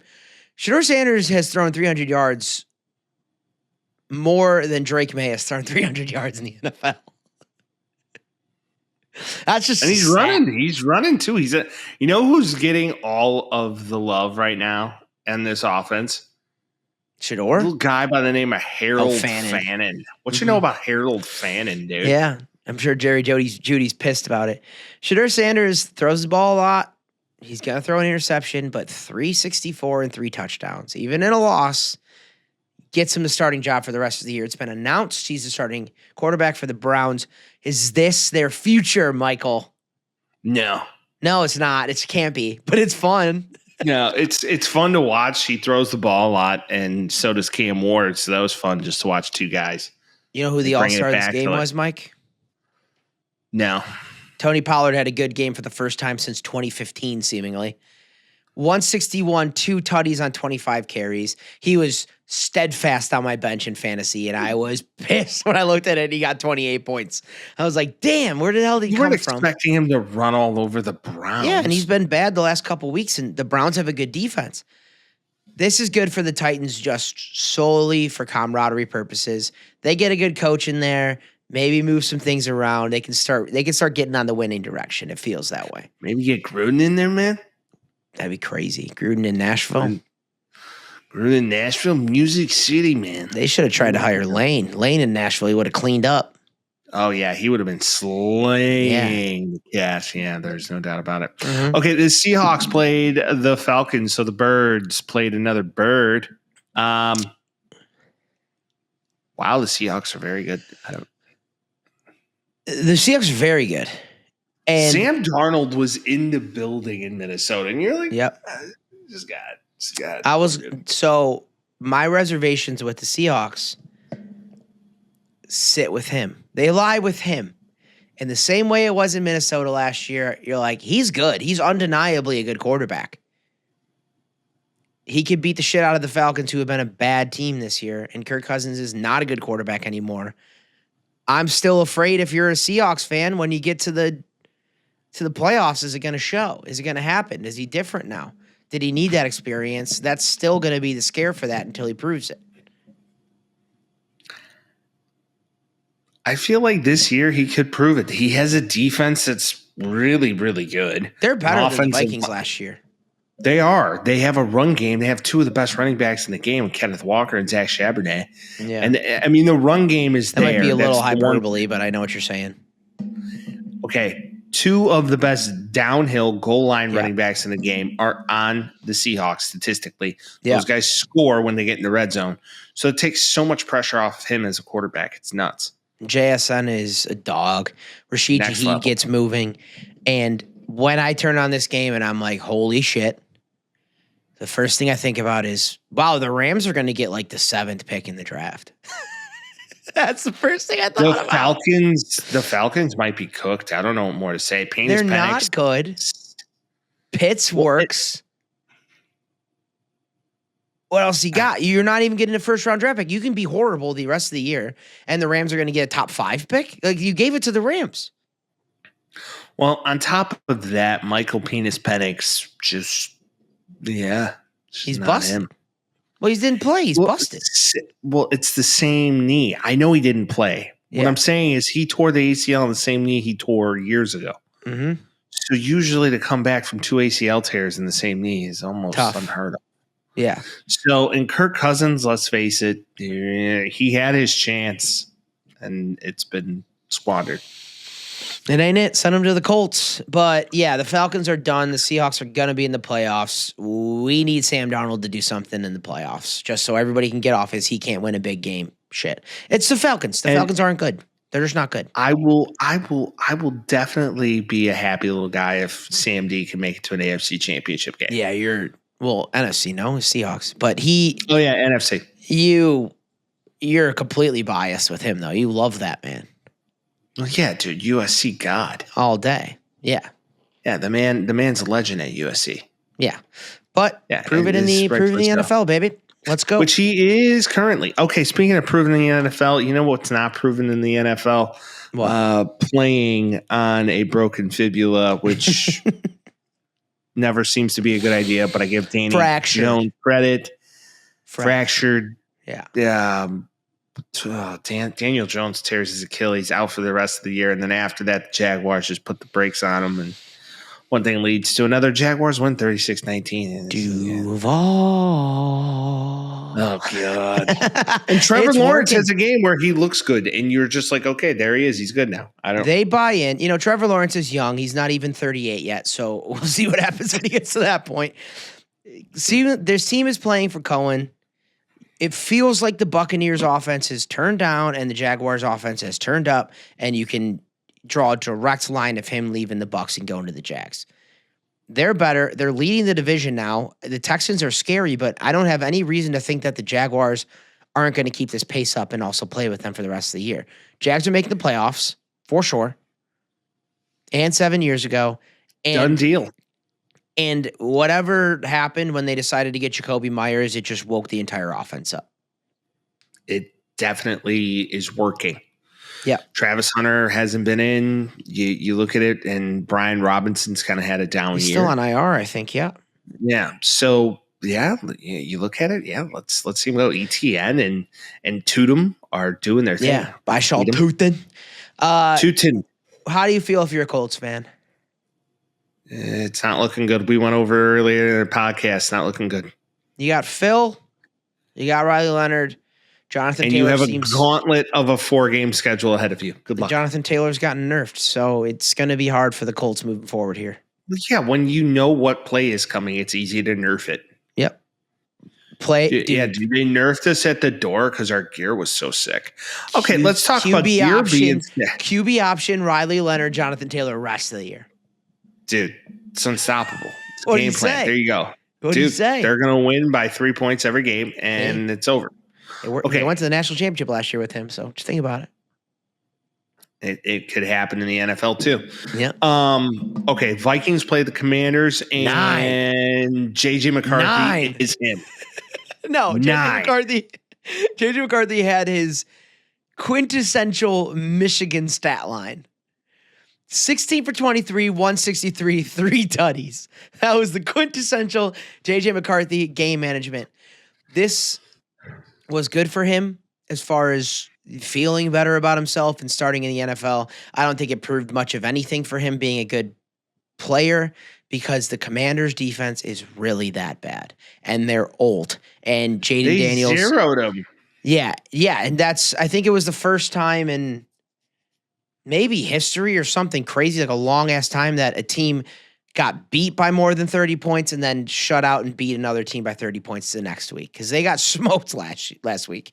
It's Jaden Daniels doesn't look good and is hurt. Yeah, he's still hurt. And don't RG3 him, please, and just take him out and just coast, get a good draft pick, get younger. That's all they have to do because it's not sustainable. They tried to push it all, and they're like, we made the NFC Championship last year. Let's do it again. Ain't gonna happen. How close is Justin Jefferson from just being like, I'm done? With them, how many years has he got left on that contract? It's kind of a beast, isn't it? But yeah, dude, 2 receptions, 11 yards, 4 targets. And Jordan Addison is good. So, I mean, if you're him, do you pull a Randy Moss and go to like the Chiefs?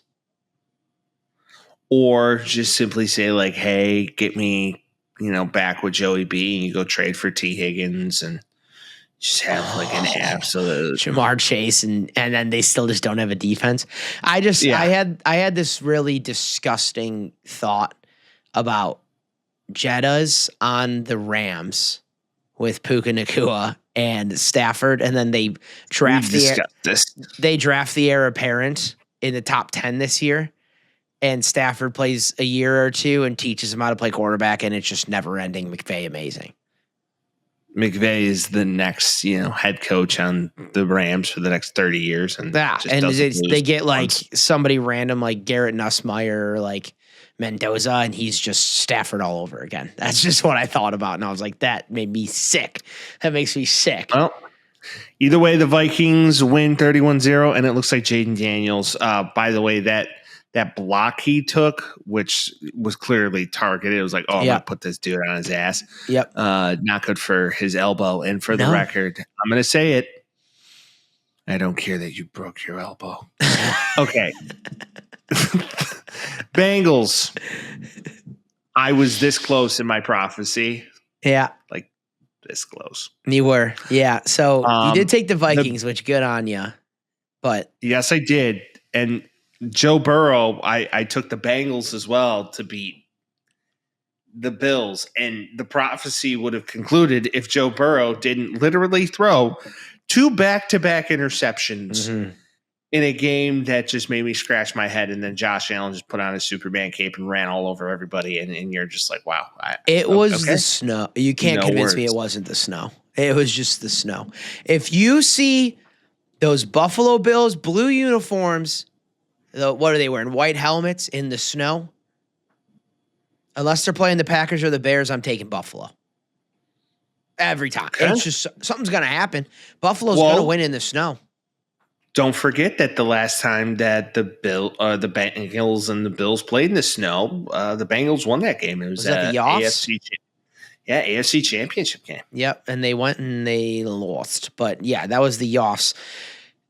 The Bills are like, hey, we're not going to just cruise to a division win again now. And I think that's probably good overall for them to be like, right now it's the playoffs because the Patriots are going to win this division now, and we have to go in there and win as many games as we can and make a statement. I don't disagree. I mean, Josh Allen's playing his best football of the year. Yep. So man looks good. The Bengals drop a heartbreaker. Trey Hendrickson is out for the rest of the year.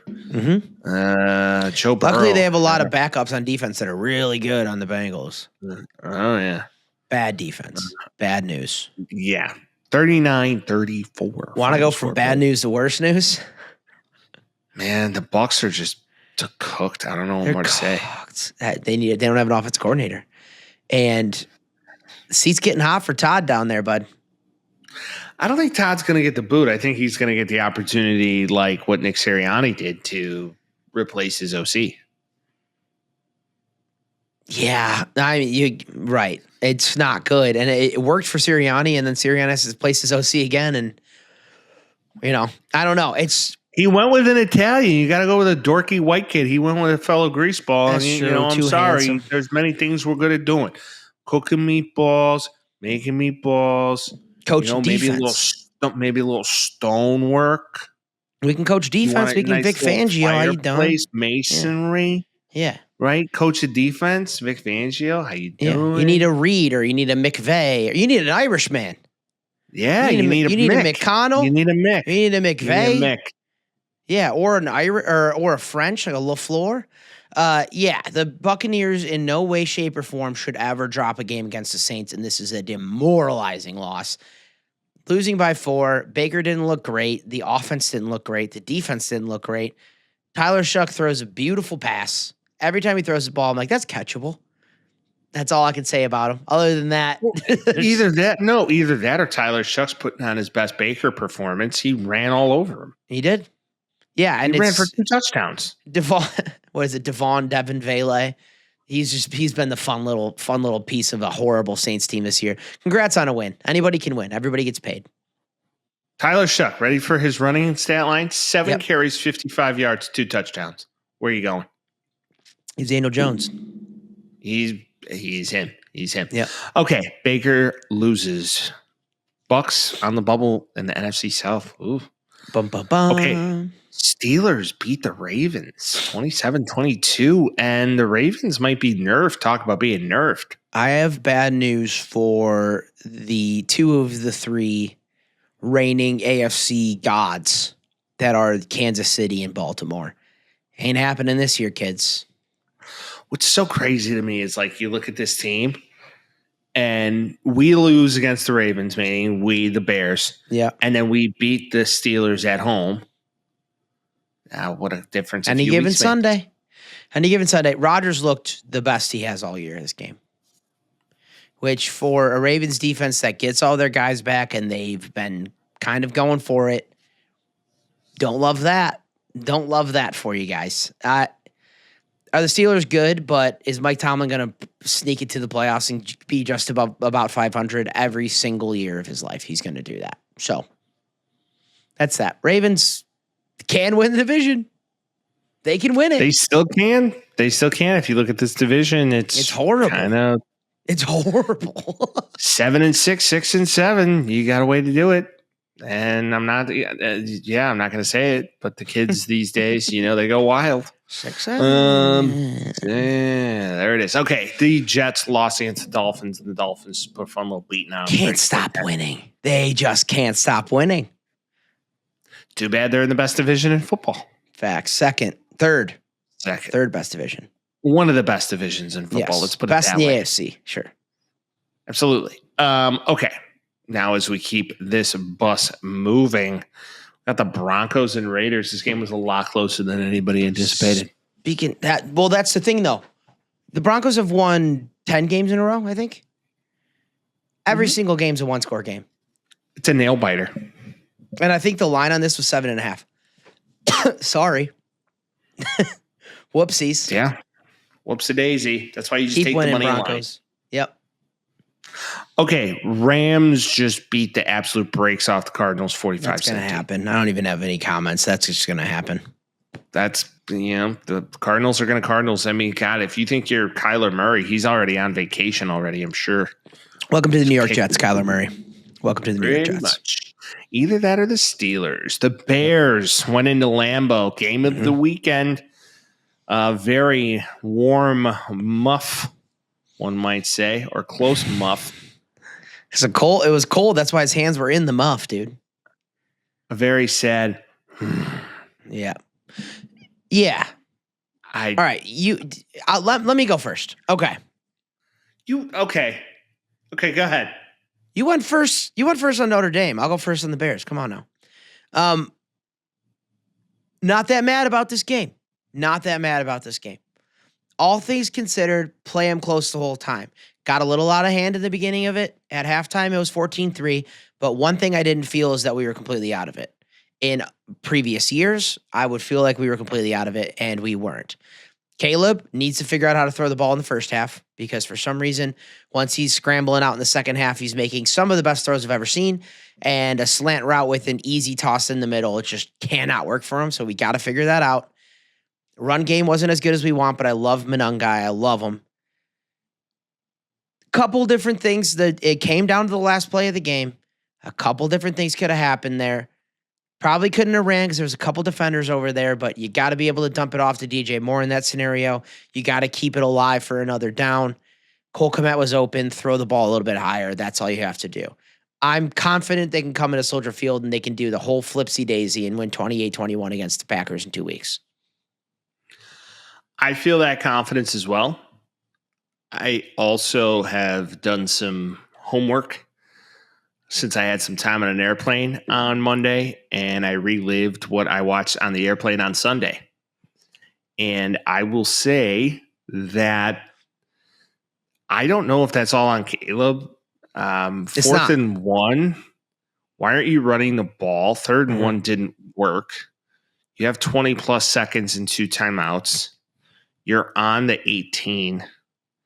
There's a lot of things here that I don't know if that's necessarily all on the shoulders of Caleb. It's not, but he did throw the pick. You got to take that badge. I understand that, and he has. To your point, this game overall, defensively, we couldn't stop a nosebleed. And I don't know if Jalen Johnson is on a pitch count. But bad tackle move by Jalen. There are some business decisions being made out there, if I knew how to say it. Montez Sweat, 1 sack, okay. I mean, Jordan Love had an hour to throw the football out there. He could have had a cocktail in the pocket. CJ Gardner-Johnson, granted that pick, there was an early turnover that you could have took advantage of and gotten points. You didn't. feel like the team is really missing Tremaine Edmonds. I look at this defense right now. We're missing a lot of pieces. Kyler Gordon goes down early before the game. Yep. So there's a lot of things here that just aren't making a ton of sense. They're spreading the ball around. There's no doubt about it. Luther Burden's leading the team right now. I just don't understand if, the highest paid player on your offense is only getting one reception and why that is. Yeah. Well, and Rome being out too. But I'm referring to DJ Moore. Right. That's what I'm saying. I don't know how DJ Moore has one reception this entire game. And then, granted, Loveland looks to be a nice target. He's good. Cole Kmet and him. I mean, once again, some of these plays Caleb is making is just truly next level. Yeah, but he rolls out. He rolls out to the sideline and a beautiful toss to beautiful toss to Cole Kmet. That throw into the end zone to Zacchaeus that was just threaded. You're like, holy shit. That was fitting a ball through an absolute peak hole. Yeah, zero hole. You just found a way to do it. Yeah. So I see it to your point, that last play, everybody wants to say he could have dropped it off to DJ in the flat, but DJ doesn't become open in that route sequence until the ball leaves Caleb's hands. Yeah, he was already getting ready. So it's tough to say what could. Here's the difference. Ready? Jordan Love, 234 yards, 3 touchdowns, 120.7 QBR. Mm-hmm. Christian Watson, 4 receptions, 2 touchdowns, 4 targets. He was batting 1,000, literally. Yep. Jaden Reed, 4 receptions, 31 yards. I mean, I'm just looking at this and going, okay, yeah. You say all of that, and they only lost by a touchdown. Correct. And to your point, we got to start faster. I think in another 2 weeks, Bears have an opportunity to go home, right the ship, do something you haven't done in over 12 years. Go home, win the fucking game, Bears. Bear down. Not too mad about it. It's one of those losses you just kind of tip your cap and say, okay, we'll get you next time. Yep. With you 100%. Okay. Bear down. Hopefully Tremaine Edmonds comes back. Kyler Gordon, we'll see how that plays. Jalen Johnson a little healthier. Yeah, that's the stuff that we need. Yeah, Tremaine Edmonds, we are in desperate need of having that guy back. Okay. Yep. I hate to say it's going to call it Tremaine Texans. Where's my brain? Texans, Chiefs in Arrowhead. I think it's over. Yeah, I honestly think it's over. Yeah, this is the Chiefs. This is the retool season. This offseason is going to be the retool for them. It's Patrick Mahomes, 14 of 33, 160 yards, 3 interceptions. I know. The offense didn't work. They could not run the ball, so you can't have any play action. They seem old. Their line isn't very good. Seemingly, you get rid of Joe Thuney and your line gets a lot worse. But I think, personally, this was less of an indictment on the Chiefs and more of a, hey, this D'Amico Ryan's defense is fucking legit. Like, the Texans went from maybe we're okay to Davis Mills coming in and getting wins and CJ Stroud doing exactly what he needs to on just under 50% completion, but it worked out because that defense is stout. And if I'm anybody in the AFC, the last defense I want to see right now is the Texans. The last one I want to see is the Texans. Texans are really good on defense. There's no doubt about it. Highest scoring defense in all football. And their offense, does what they need to, and they scored in the fourth quarter, and they put the game out of reach. But just like Stingley, Will Anderson, the list goes on and on with that defense. It's just they got playmakers everywhere. And D'Amico Ryans, if he knows one thing, it's how to run a fucking defense, and their defense is good. They could win the Super Bowl, and I would not be crazy surprised. I'm not saying they're gonna, but I'm saying if they went there, I'd be like, it's because of their defense. 100%. If they actually had a running back, that would be next level for them. Woody Marks, man. Jaquavius Marks is the man. Mm-hmm. Just absolute Trojan out there. USC King. Yeah. One could say USC King, but I do think that the Chiefs this year, I don't think there's a chance they're making the playoffs, and I think Kelsey's going to hang it up. Yep, they're old. And I wouldn't be surprised if they come back next year with a bunch of new guys and seemingly they figure out how to do it again. So we'll see how it happens.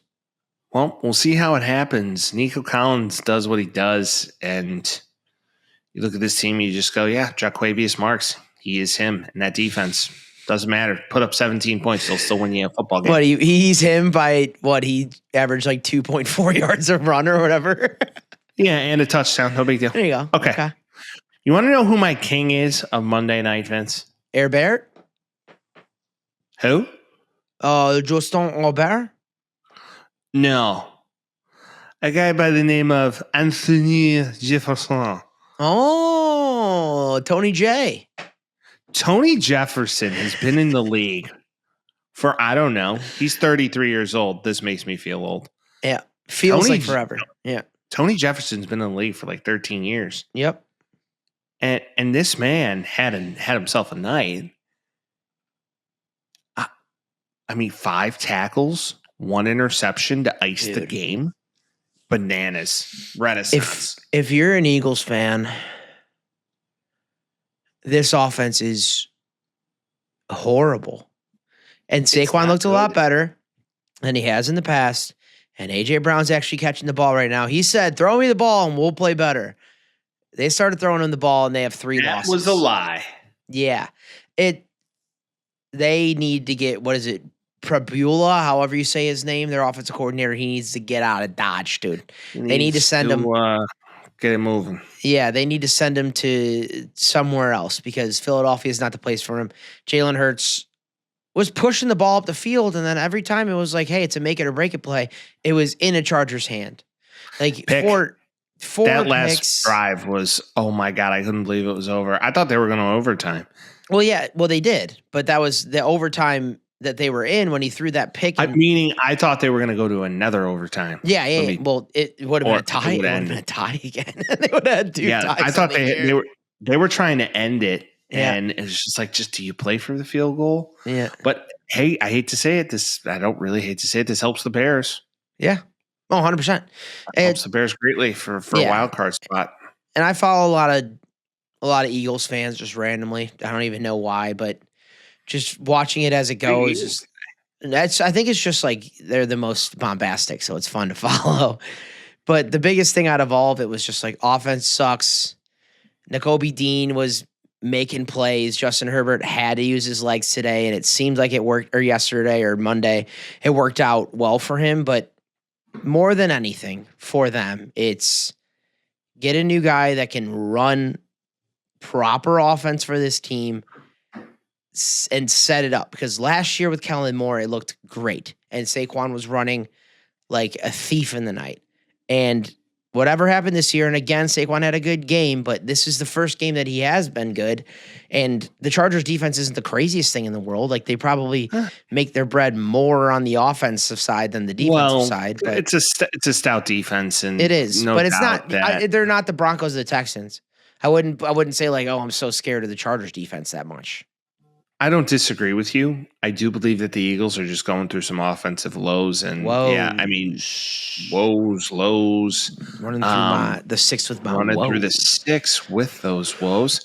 But the Eagles just need to bring Frank Reich back, and now it's to the point where Sirianni can bring back his predecessor and be like, hey, you just want to come back and do the thing. You need a gig, and I need your help. So why don't you come on back next year? And that's probably what'll happen. But the Eagles do kind of look cooked. I don't know what 2 more to weeks say. in a row. AJ Brown having great weeks though, although had some pretty bad drops. Yeah, there was a touchdown that he should have caught, and you're like, hey man, if you're gonna be that guy, or throw because that was the thing too. He misses the ball, and then Devonta Smith gets it, and he's just open in space, and you're like, is he better? Because I think he is better. Also won a Heisman. Can't forget that. Can't forget it. Well, there you have it. Chargers win. We were both wrong. Okay, week 15. You're picking them, or am I picking them this week? So last week I announced and picked first, so you announced and you pick first. All right, we got week 15. We got the Falcons and the Buccaneers. Buccaneers need to get off the schneid. This is a sleepy Thursday night game. I'll take the Bucs. Yep, give the Rams the first overall pick. I'll take the Bucs too. All right, love it. Ravens Bengals. This is a rematch for 2 weeks ago. This is going to be a tough one. Bengals off of a big last minute loss. The Ravens really need to win out if they're going to make a playoff game. Give me the Ravens. Yeah, you got to take the Ravens here. You got to take the Ravens here. I'm taking them. Yeah. Okay. Raiders, Eagles. Eagles get off the shies. Give me the Eagles. Yeah, if they lose to the Raiders, they might fire Sirianni. So I'm taking the Eagles too. Yeah. Cardinals, Texans about to eat a bird. Yep. The Cardinals are really bad. I'm taking the Texans too. This is an easy pick. Easy one. Chiefs, Chargers going to KC. A little cold game. Did the Chiefs get off the schneid after a shit performance? I think they might. Give me the Chiefs. Okay. I was kind of in the same thought process, but I'll take the Chargers here. Okay. He's feeling it. Rematch of early season window game where the Patriots beat up on the Bills and everybody was like, wait a minute, the Patriots might be for real. Give me the Bills. Yeah, I'm taking Buffalo. The Patriots have to lose here. Not a lot of, okay. This is where Vince gets competitive. Jets, Jaguars. We have ourselves a football game. I'll take the Jags. Is that a football game, dude? Tyrod Taylor. In theory, it is a football game. Lawrence, yeah, but I'm taking, give me the Jags. Commies, Giants at home. Shit bowl. Give me the Giants. Yeah, the Commies are done. They might be the worst team in the league. Take me the Giants. Bears, Browns. We have no other choice. Got to take the Browns. Shadeur, baby. He's going to throw 400 against the Bears. Here we go. Throw 400 against the Bears. Let's go. Panthers, Saints, potential division battle for the NFC South. Give me the Panthers. Yeah, dude. The Saints suck. I can't believe they even won last week. Give me the Panthers. Yep. Lions, Rams. Could be some injuries for the Lions. Rams look really good. Beat up on the Cardinals. Rams at home. Give me the Rams. Lions, baby. Give them to me. Love it. Colts, Seahawks. Sorry. I don't believe in Phillip Rivers. Give me the Seahawks. Go Bears. I don't even think he's starting. I think it's Riley Leonard again. I'm taking the Seahawks too. By maybe 2 touchdowns. Okay.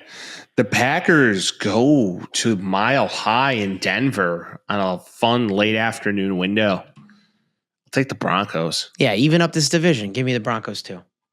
Okay, love it. Now we can really root together. I like it. Oh, Titans, 49ers. I think that's pretty clear. 49ers, move on. Vikings, Cowboys. Cowboys at home. Just played another NFC North team away. Give me the Cowboys. Yeah, 9's going to die this game. Give me the Cowboys too. I don't know about all that, but okay. This is kind of a sneaky, fun little game. The Dolphins go play the Steelers. Can't stop winning. And the Dolphins have just been, I mean, they really can't. Stop winning. Can't stop. And I don't think they won't stop. Give me the Dolphins. Is the Steelers stadium outdoors? Yes. What's the weather going to be like in Pittsburgh? Oh, does Vince think he has a little snow game on his hand? Pittsburgh weather Sunday. 17 degrees. Candy ass Dolphins in Pittsburgh. Get out of here. Give me the Steelers. Wow. All right. I like it. Tua in the cold? He's Samoan. He played in Alabama, went to Miami. He can't play in the snow. Get out of here. Vince, let's face it. He won a game in Jersey last week, so I think he could do it. And, they're going to – Devon Achane's going to run all over him. We'll see. Okay. Just going to throw that out there. This is why we make picks, Mike. This is why we make picks, and this is why we're tied. This is why we're tied, people. True chains. Right. Awesome. I love it. Well, if this is what now? Your 50th week back with us. We appreciate you joining as you always do. If you haven't, follow, and subscribe. Yeah. And then, of course, call it in 312-725-2107. Tell us about your muff. Tell us about your muff. Tell us about your college football, qualms. Tell us about whatever you're feeling right now, and we'll put it on the show. Yeah, boy. As always, we'll see you next week. Peace. Talking tales with Mike and Vince. Oh, you know. Jazzy beats while we dispense. Yeah, you know.